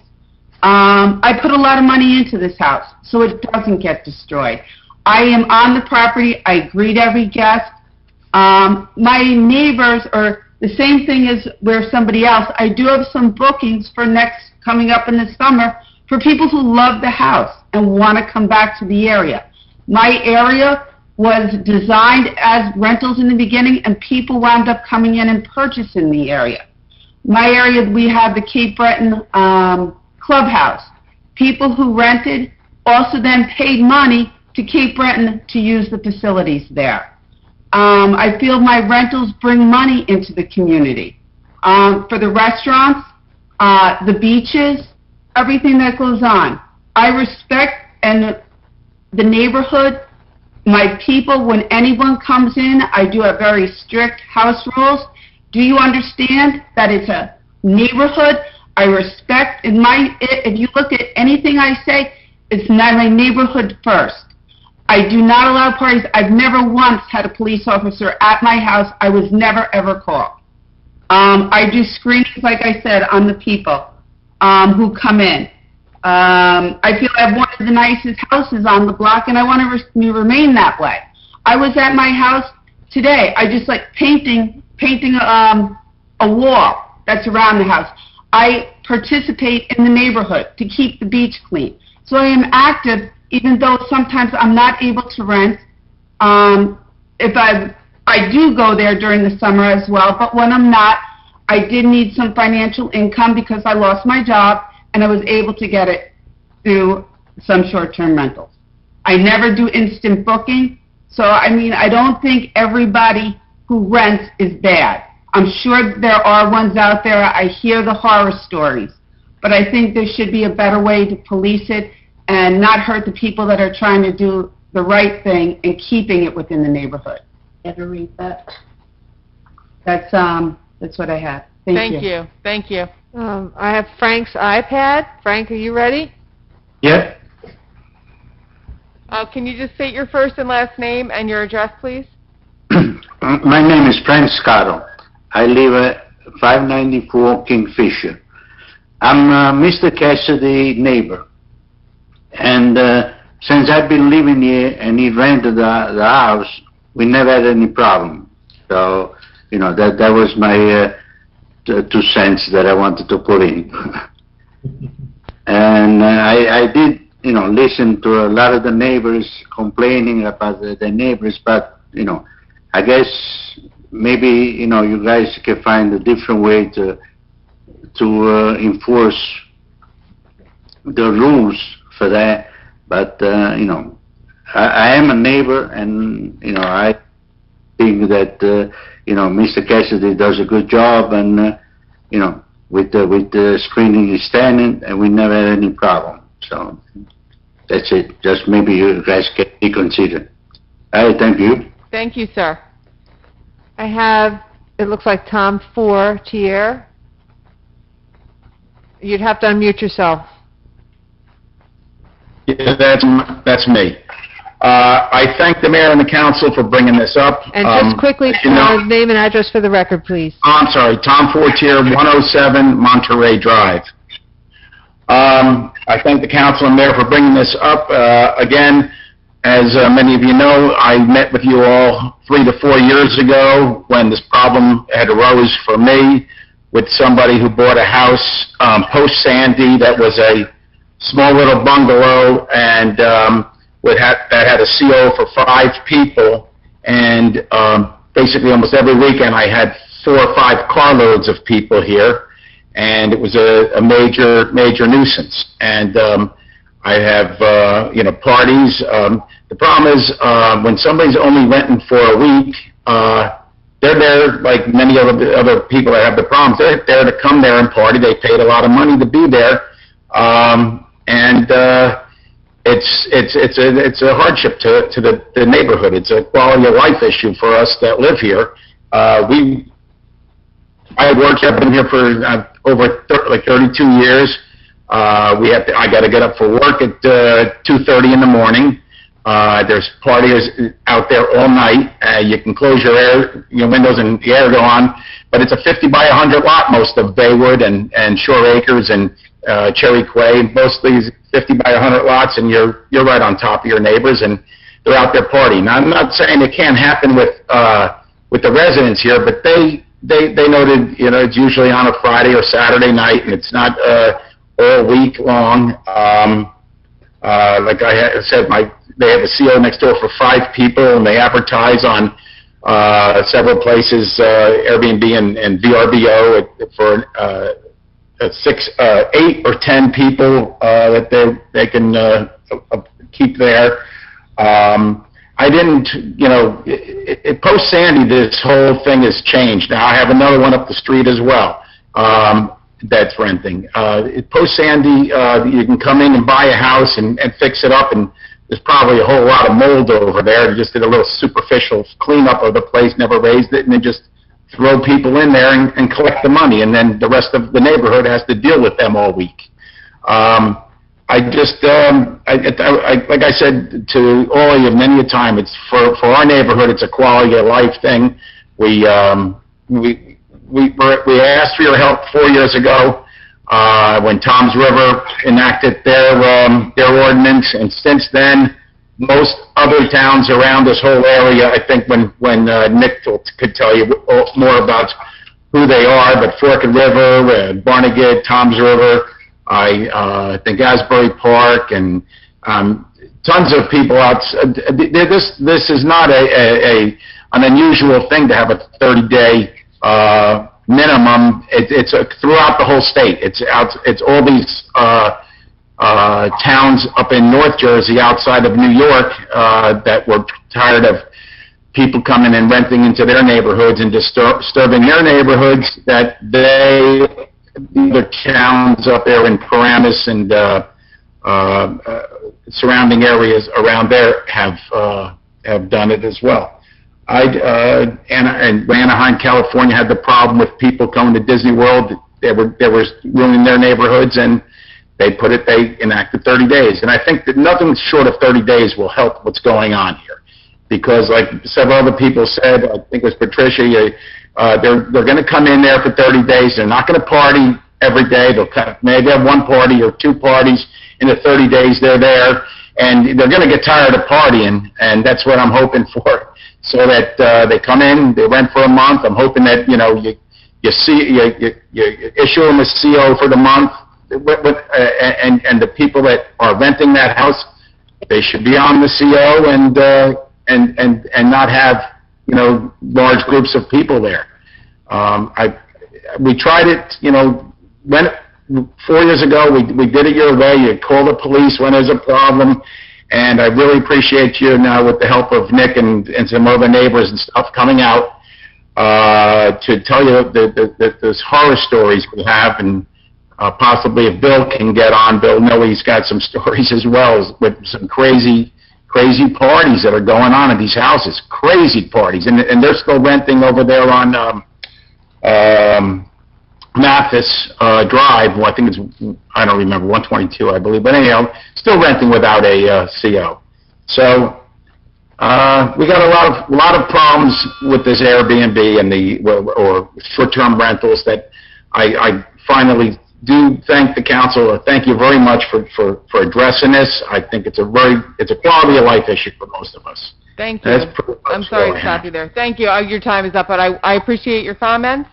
Thank you so much. Go ahead, Ms. Bergen. Next up, we have a caller, not on video, by the name of Custom, C-U-S-T-O-M. And Custom would have to unmute him or herself to be able to speak, but your hand is raised.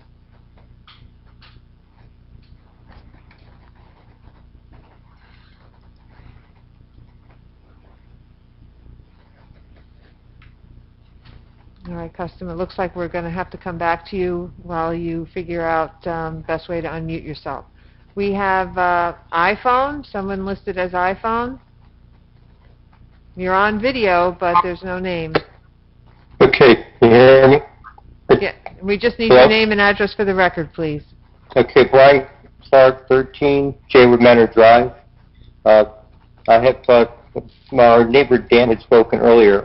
Here we fully support the passing of this amendment. We can appreciate the valid points by some of the responsible landlords, but perception would say that they're the exception, not the norm.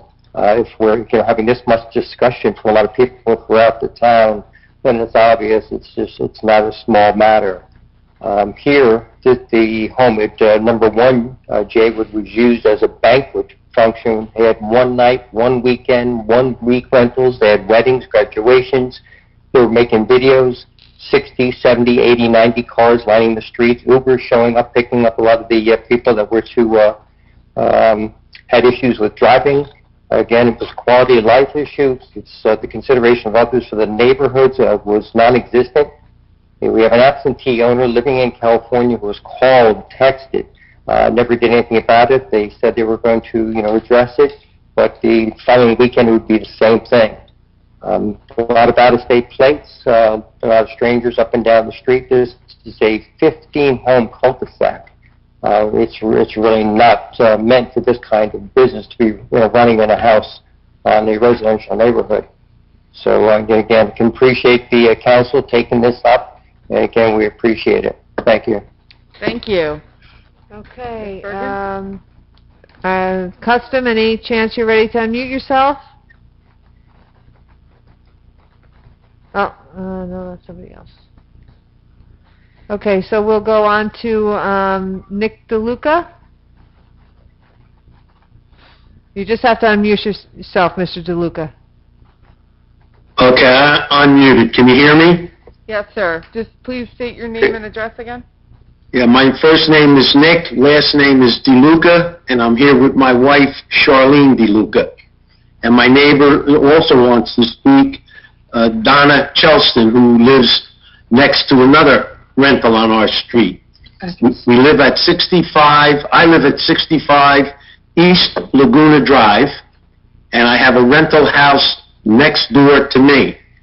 And I heard the property owners talking, and they talked a good game. I hate to say it that way, but they don't live there when the renters are there, and they're not dealing with the renters on a daily basis.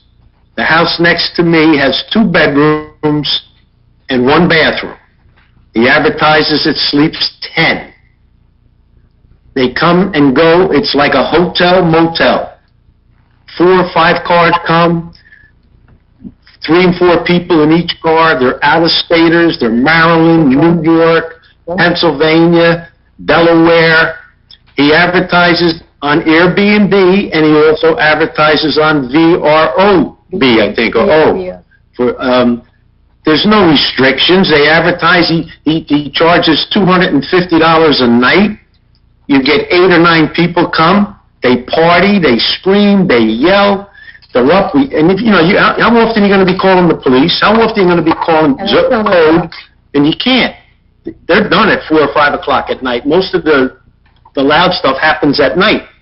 They're swimming in the lagoon. They're going on other people's property. I had to put a no trespassing sign on my dock because they run up and down the docks. I was away for an overnight. I come back, I find out that they were running on my boat, jumping into the lagoon, climbing back on my boat because the rental property doesn't have a ladder to get out of the water.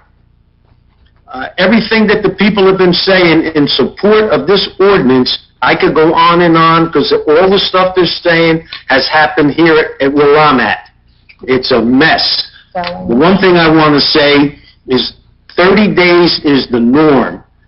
I spent hours and hours looking up short-term rentals, and I looked at the ones in Jackson, Toms River, Lacey Township, Egg Harbor, Rinwald, Barnegat, Asbury Park, North Jersey.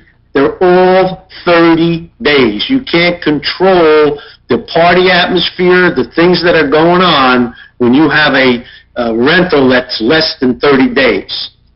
And as some people have said, at least 30 days, they come there, they're not going to party every day, they're going to enjoy it, and then if they do, usually you can get to know them. The people we have, they're coming and going in 1, 2, 3 days. And they just want to party.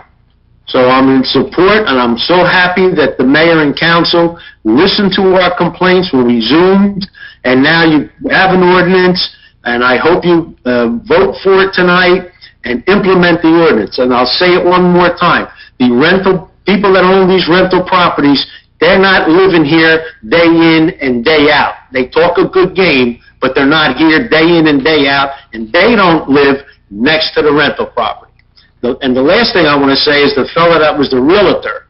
Years ago, you could go through realtors or the newspaper to rent your property, and there was a lot more control. Today, they bypass the rental agencies, and they go to these private sites. It doesn't cost them anything, and they rent their property like a hotel. So again, thank you all for listening to us, and I'm hoping you vote on this tonight and you implement it. Thank you. Thank you. Custom, are you still interested in speaking? You've had your hand raised, but you're not, you need to unmute yourself. Custom. No, okay, then with that, we'll move on to B. Noe, 5. Yes, hello, can you hear me? Yes, just please state your full name and address. It's William Noe, 110 Shore Drive in Shore Acre. I don't know if that picture still isn't coming up. I had a hard time figuring this thing out, but we have a house across the lagoon from us. The fellow passed away. A month later, the kids started renting the house out, and it's been a zoo. Probably out of 15 weekends, 13 weekends, it was crazy. I mean, there was a party there one weekend, started on a Friday, and then it had about 100 people, three stories on the floor, and 2 stories of a deck full of people. It's just out of control. They're jumping off the second floor into the built-in pool in the yard. Later that week, another group of younger people came in, drinking shots all night. He dove in the pool and broke his neck. I mean, it's just one thing after another with this house. You know, the son that, you know, the children that took over the house lives in Massachusetts. He doesn't care. We tried calling him. He got real nasty with my wife, cursing at her. It just, you know, like they say, it's a hotel. We don't need it. It's not. They had a wedding there. They had a bachelorette party. These young girls were out of control. They were worse than some of the guys that were there. It's just an ongoing problem. You know, again, the code enforcement says that they're not there on the weekends, so we started calling the police. I don't know why it's my job to police that guy's house. He's the one making the money. He should be policing the house, not us. And we're the ones that have to live with it, like they say. It's just not a good situation, and I'm all for the ordinance. Thank you. Thank you. Oh, she hasn't. Right. Yeah, I'm mute, man. You want to ask if anyone else wants to? Is there anyone else who would like to speak for public comment? Okay, I'm going to close public.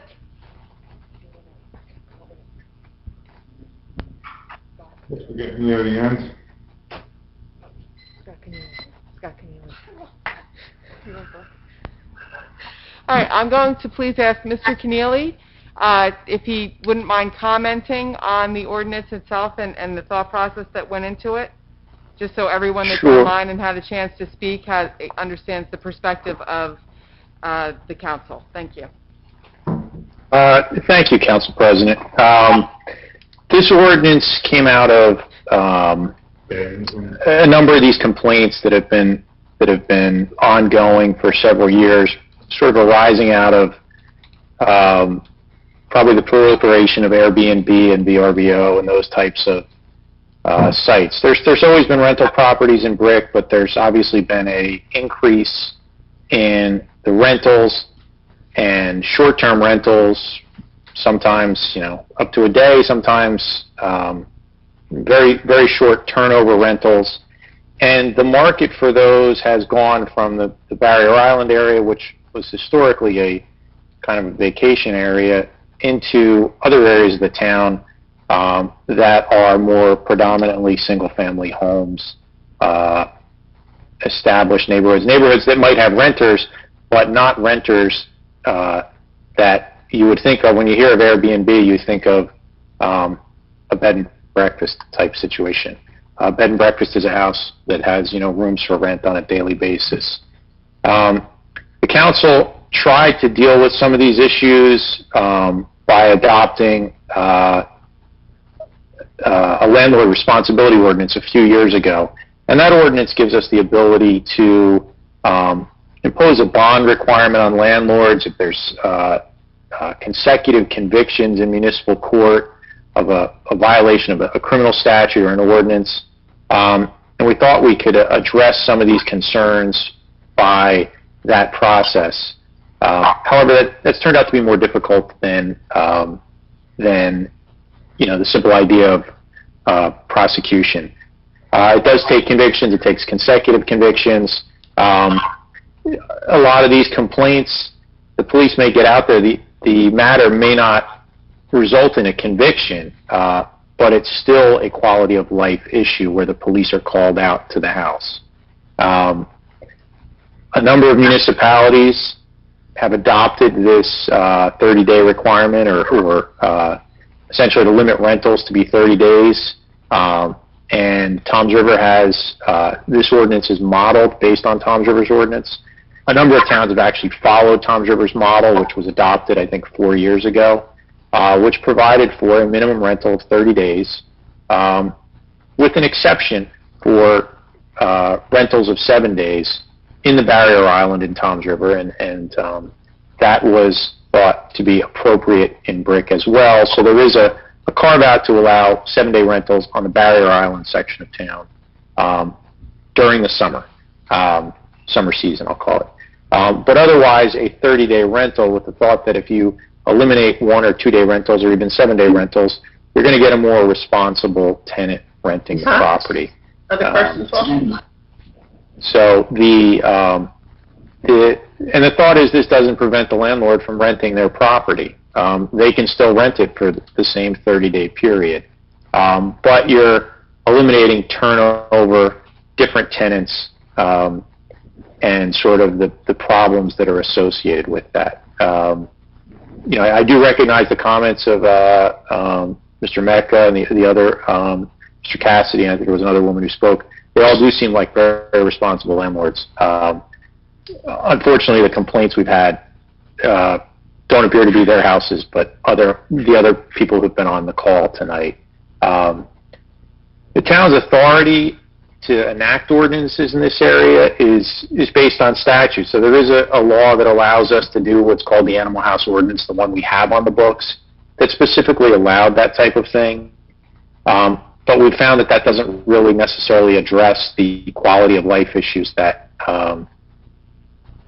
doesn't always address the quality of life issues that people have raised.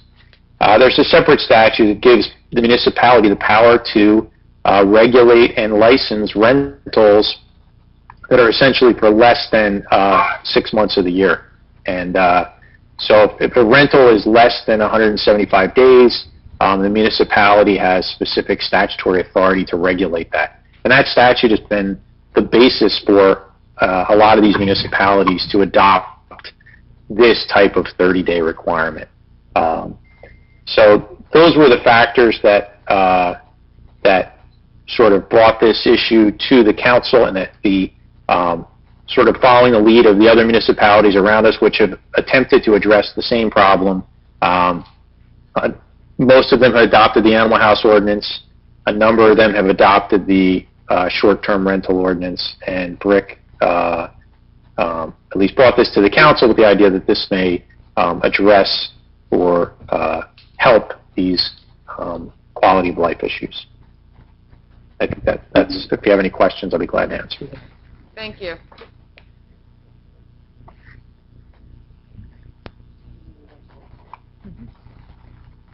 Do you want to see if the council members have any comment?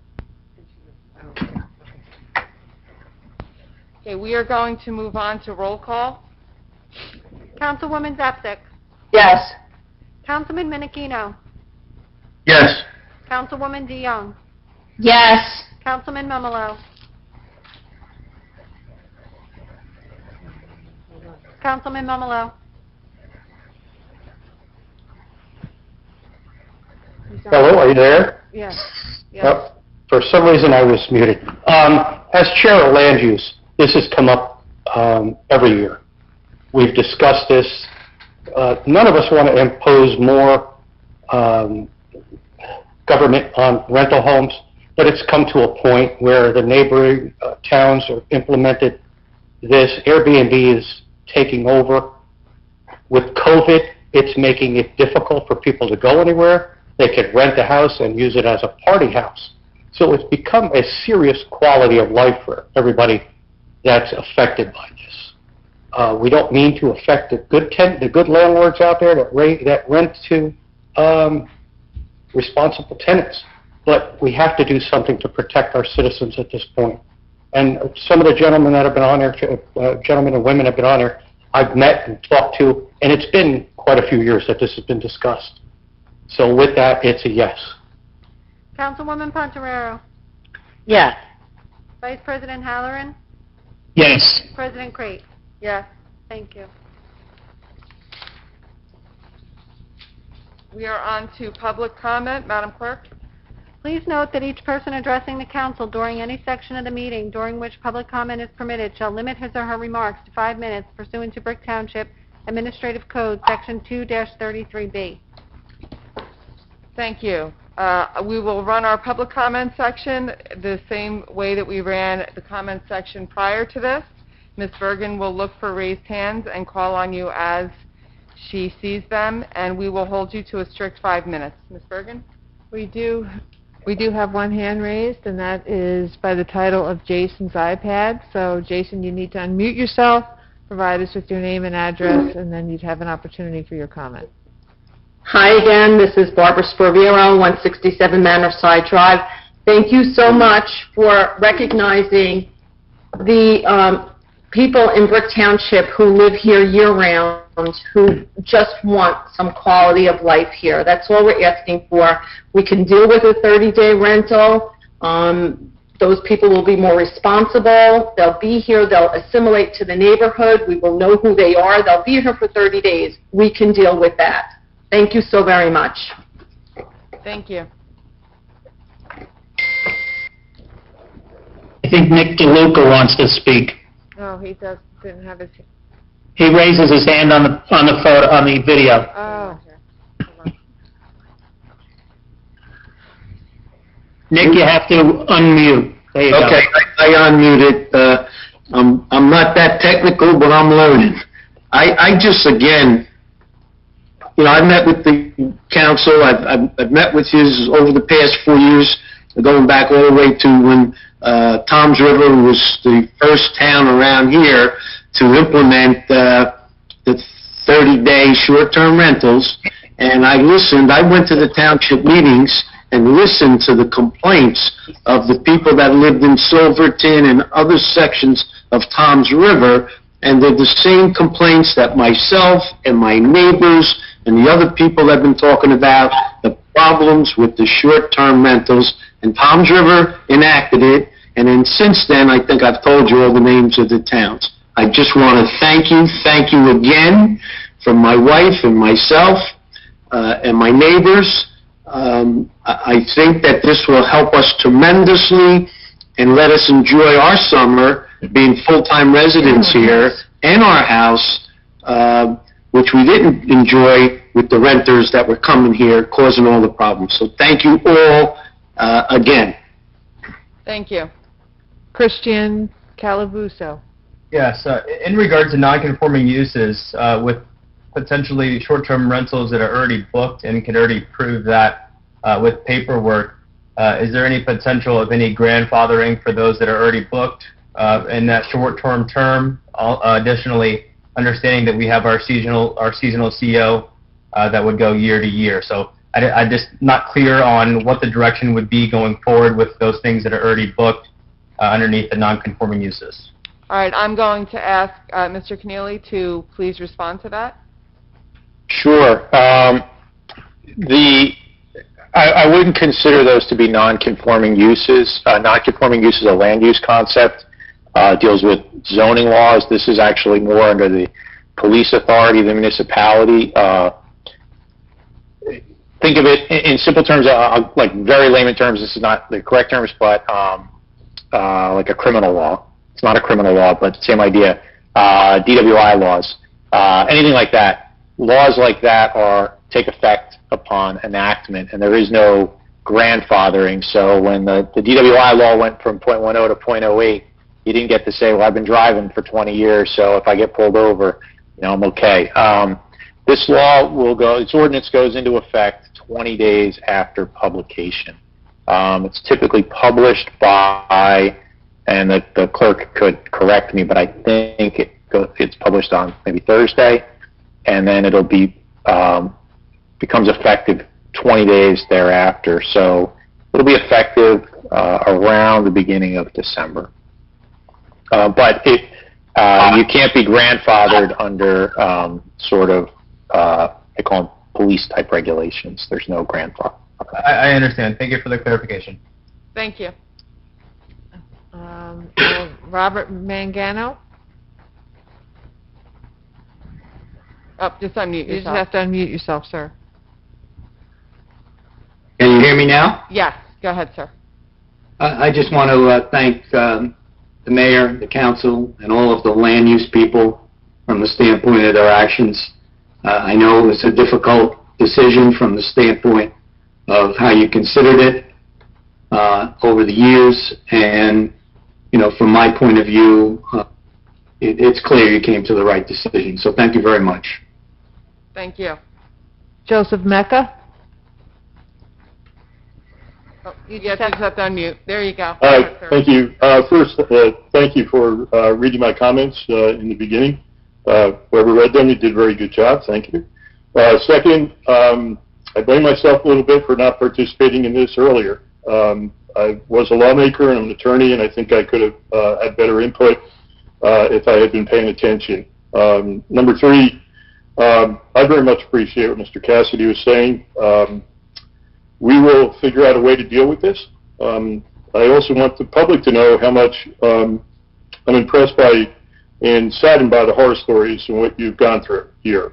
I'm not happy about the ordinance being passed, but I am happy about the process, that we have this democratic process here where even after so many years, we have a government here that's responsive, and we'll probably listen if more of us, like good landlords, speak up in the future. Perhaps we should revisit this in a year and see if there is a real connection between the 30-day rule that you've imposed now and these people that have been victimized by bad next-door neighbors or neighborhood people who are renting to irresponsible tenants.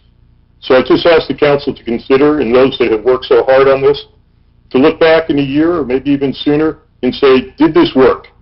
Because we can all have good intentions in government, and we think that we're addressing an issue. We know what it is. I've listened to every word that's been said here tonight. Most of you have expressed yourself very well. But you've also told us more about what the problem is and not exactly telling us that it's going to work. So let's look at this in about a year and say, is it satisfying what you expect it to be doing? Is there a connection between limiting people like Mr. Cassidy, me, or the realtor, or others that are responsible landlords, and stopping what has been going on for way too long? I have neighbors too here, and I do use the property quite a bit myself. My kids were quarantined here. 4 of them were quarantined here for 4 months. And we're responsible neighbors as much as we're responsible tenants. But let's look at this in another year and see, did it work? Because there's no use in passing ordinances, passing laws that sound good, but then we find out all they've done is put some window dressing and not really address these horror stories that I've listened to, and I'm very sad to hear what all these people in Brick have been going through. Thank you for reading my comments, and thank you for listening to me tonight. And thank you for participating in really a beautiful democratic process. I appreciate it. I don't always like the results, but I'm glad to be part of it. Thank you. Thank you very much. Mr. Fortier? Or Fortier? Fortier, sorry. Oh, you're muted, sir. Sorry. I also want to thank the mayor and council for hearing us. I know it's been a long process, and I know it was a hard decision, and it is going to affect somebody positively, somebody negatively. I just think that you made the right decision by seeing how overwhelmingly it affected so many people within Brick, and actually so many people came out, more than what I thought was going to come out from my past meetings and trying to get people together to meet with you. And I have, in regards to something Joseph had just said, I delivered to, I'm a UPS driver, delivered to downtown Toms River, and I became friends with Mayor Kelleher, and I would always ask him about, how things were going there. And they've had it for 4 years. He's not there now, but, up until when he was there, we would speak about it. And he'd ask, how things were going with me, with my house, and so on. And we would explain it, and he says that things were going, smooth, much more smooth with the ordinance in Toms River.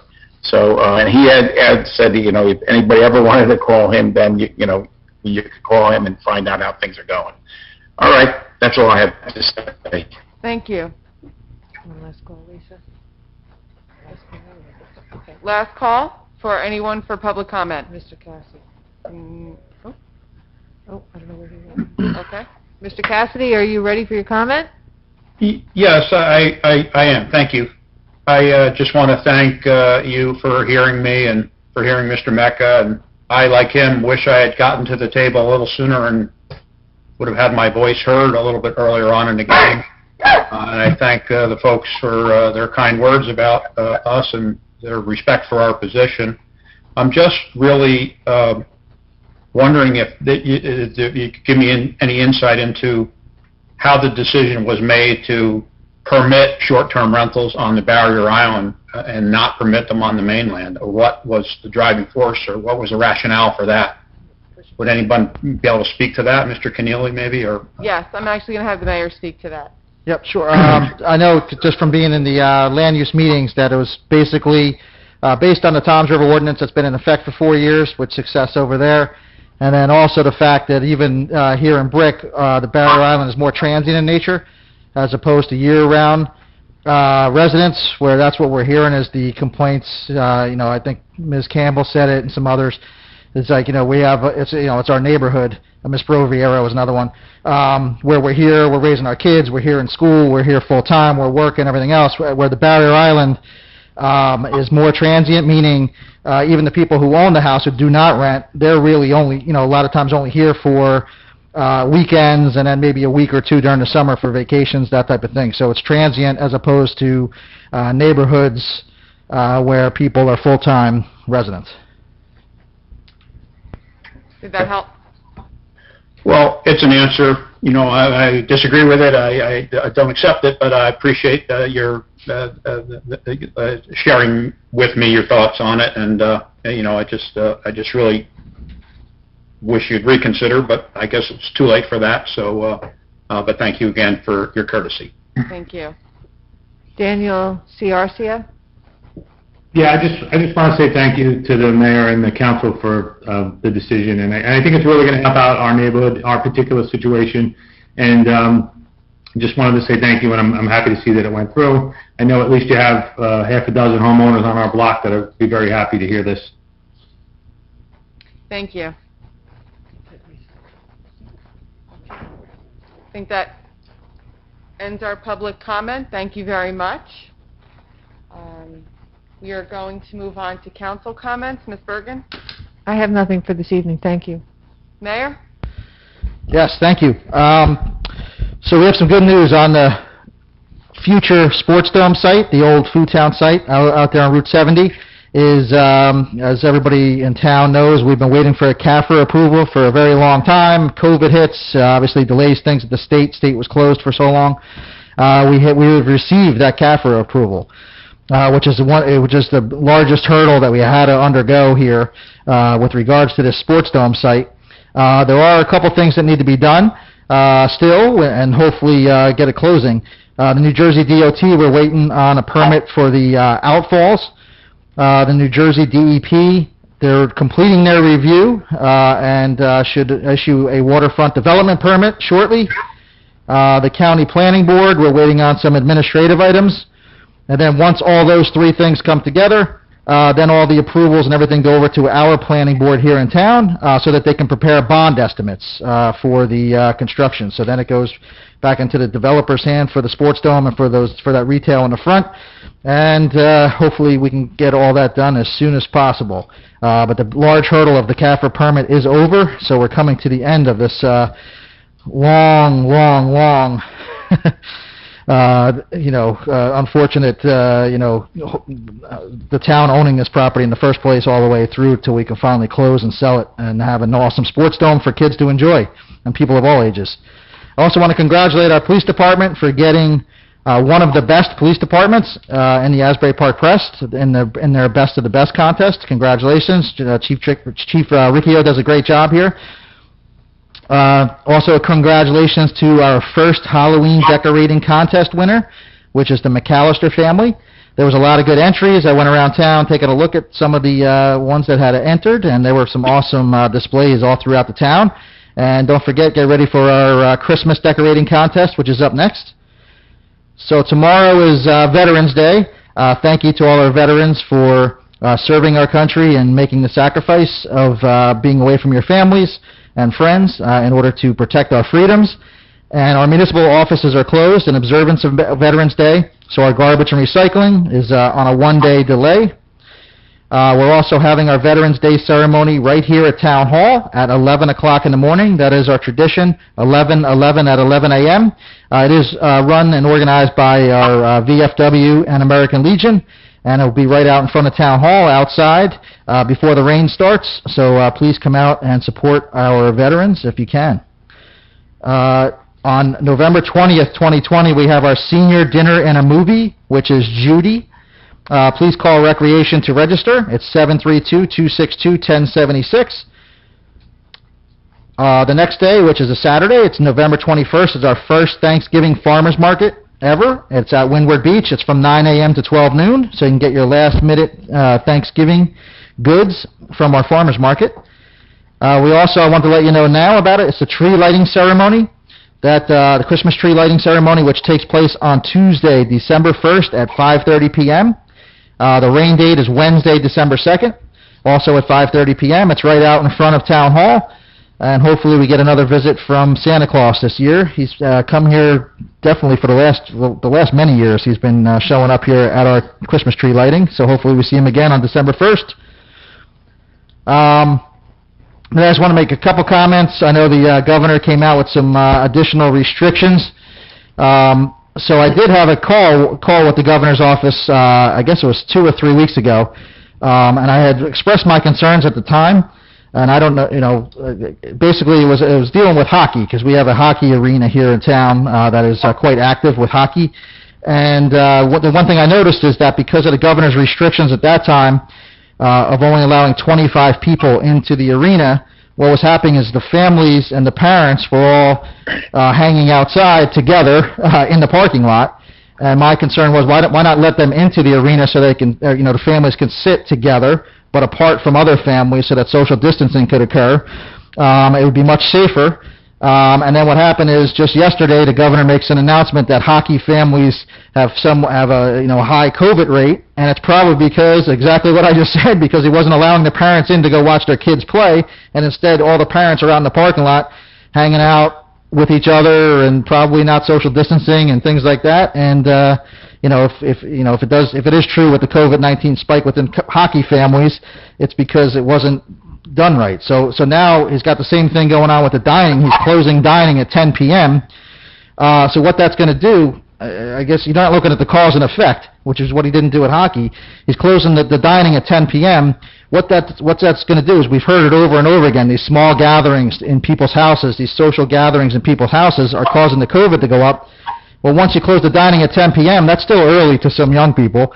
At my age, I'm probably, going to bed soon, but, the ones in their 20s and 30s, they're just starting at 10 p.m. So what's going to happen is they're going to start these, parties back in their houses and apartments and things like that, and there you go, we're going to have some COVID spikes due to these small gatherings. So it's not being thought through. And both of these restrictions, now with the hockey, interstate, it's no longer allowed, whereas if you just followed the protocols from the beginning of letting parents in, it probably would still be at that stage. And now we're just going to repeat the same thing by banning dining at 10 p.m. and then now all the parties that are going to be around happening with probably no social distancing, etc.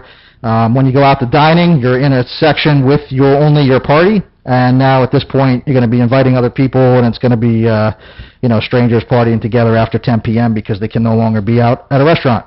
So that's all my thoughts on that. Thank you very much, and everybody, please come out to the Veterans Day ceremony. Thank you. Mr. Keneally? Nothing to add this evening, thank you. Thank you. Madam Clerk? Nothing, thank you. Madam Secretary? Nothing, thank you. Councilwoman Zapsik? Thank you, Council President. I just want to thank everyone, I'm inclined to say who came out tonight, but we're all in our homes, so everyone who logged on tonight and spoke on the issue of the short-term rentals. As Councilman Mummerow pointed out, and also Mr. Keneally, this is something that we as a council have been grappling with for several years. I've tried a variety of different remedies to not get to this point, to not have to legislate it in this way, to no avail. So for the residents that have been living with this and have been affected with it, thank you for your patience. I do feel for the renters that do their due diligence and vet the tenants and make sure that they're being respectful of their neighbors and being a good neighbor. I wish that it hadn't come to this, but more than anything else, and I think Mr. Mecca touched on it. Thank you all for being part of this process in this wonderful democracy that we live in. And I was so impressed with how everyone who spoke tonight, regardless, and some of you are rightfully so very, very passionate about this issue, spoke in a respectful manner and, and very thoughtful and considerate of everyone on the call, regardless of their point of view. So again, thank you all for coming out, for speaking on this, and for being a part of this wonderful democracy in the United States of America. And that's all I have tonight. Thank you. Councilman Menachino? I have nothing tonight, thank you. Councilwoman DeYoung? I have nothing this evening. Thank you all for participating. Councilman Mummerow? Can you hear me okay? We can hear you. Okay, very good. First off, I'd like to thank everyone for joining the meeting this evening. Mr. Cassidy, Mr. Mecca, if you have ideas that you'd like the land use to look at, I'm still chair of land use for another month and a half. Not sure whether a meeting's going to happen or not, but it could be carried on until next year. We're happy to listen. That's what we're here for. We're here to try to help everybody, and it becomes a very difficult situation where you affect some people and as to where others are not as effective and are more happy with the decision. So we're here. Please reach out to me through the council office if you have any ideas, and we'd be more than happy to entertain that. I'd also like to thank all our veterans out there for all their services over the years. Thank you. That's it for me this evening. Thank you. Thank you. Councilwoman Pontorero? Thank you, Council President. I want to echo the words of Councilwoman Zapsik and Councilman Mummerow. It is so important that our residents be part of the decision making. The decision that was made tonight, although some disagree with it, I can promise you this has been the focal point of at least 3 land use meetings recently, as well as years of listening to residents on both sides and trying very hard to come up with a ordinance that would solve the quality of life issues of our residents without impeding on the people who choose to rent out their houses on their rights. And It wasn't easy, and I want everyone to know that we read each and every email.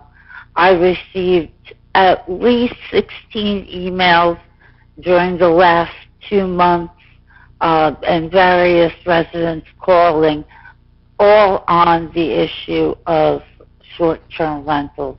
I thank all of our residents who took the time to participate in the meeting tonight and to have your words heard. And last, tomorrow being Veterans Day, I think it's really important that all of us take that time, whether it's at a ceremony like is going to occur in front of our building at 1111, or if it's just a quiet moment at home, to reflect upon the sacrifices of our veterans.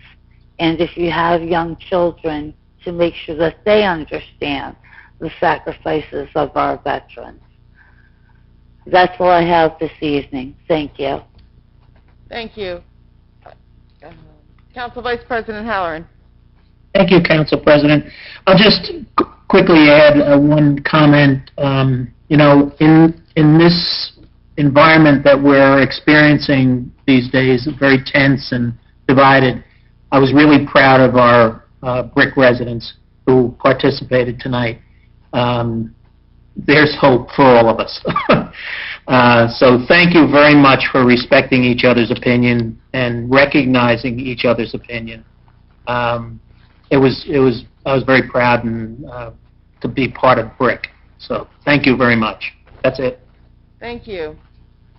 I echo what everyone else has already said. I couldn't say it better. With that being said, our next scheduled public meeting will be held on Tuesday, November 24th at 7 p.m. Can I have a motion to adjourn? Motion. Motion. Second? Second. Second. All in favor? Aye. Aye. Thank you. This meeting is adjourned.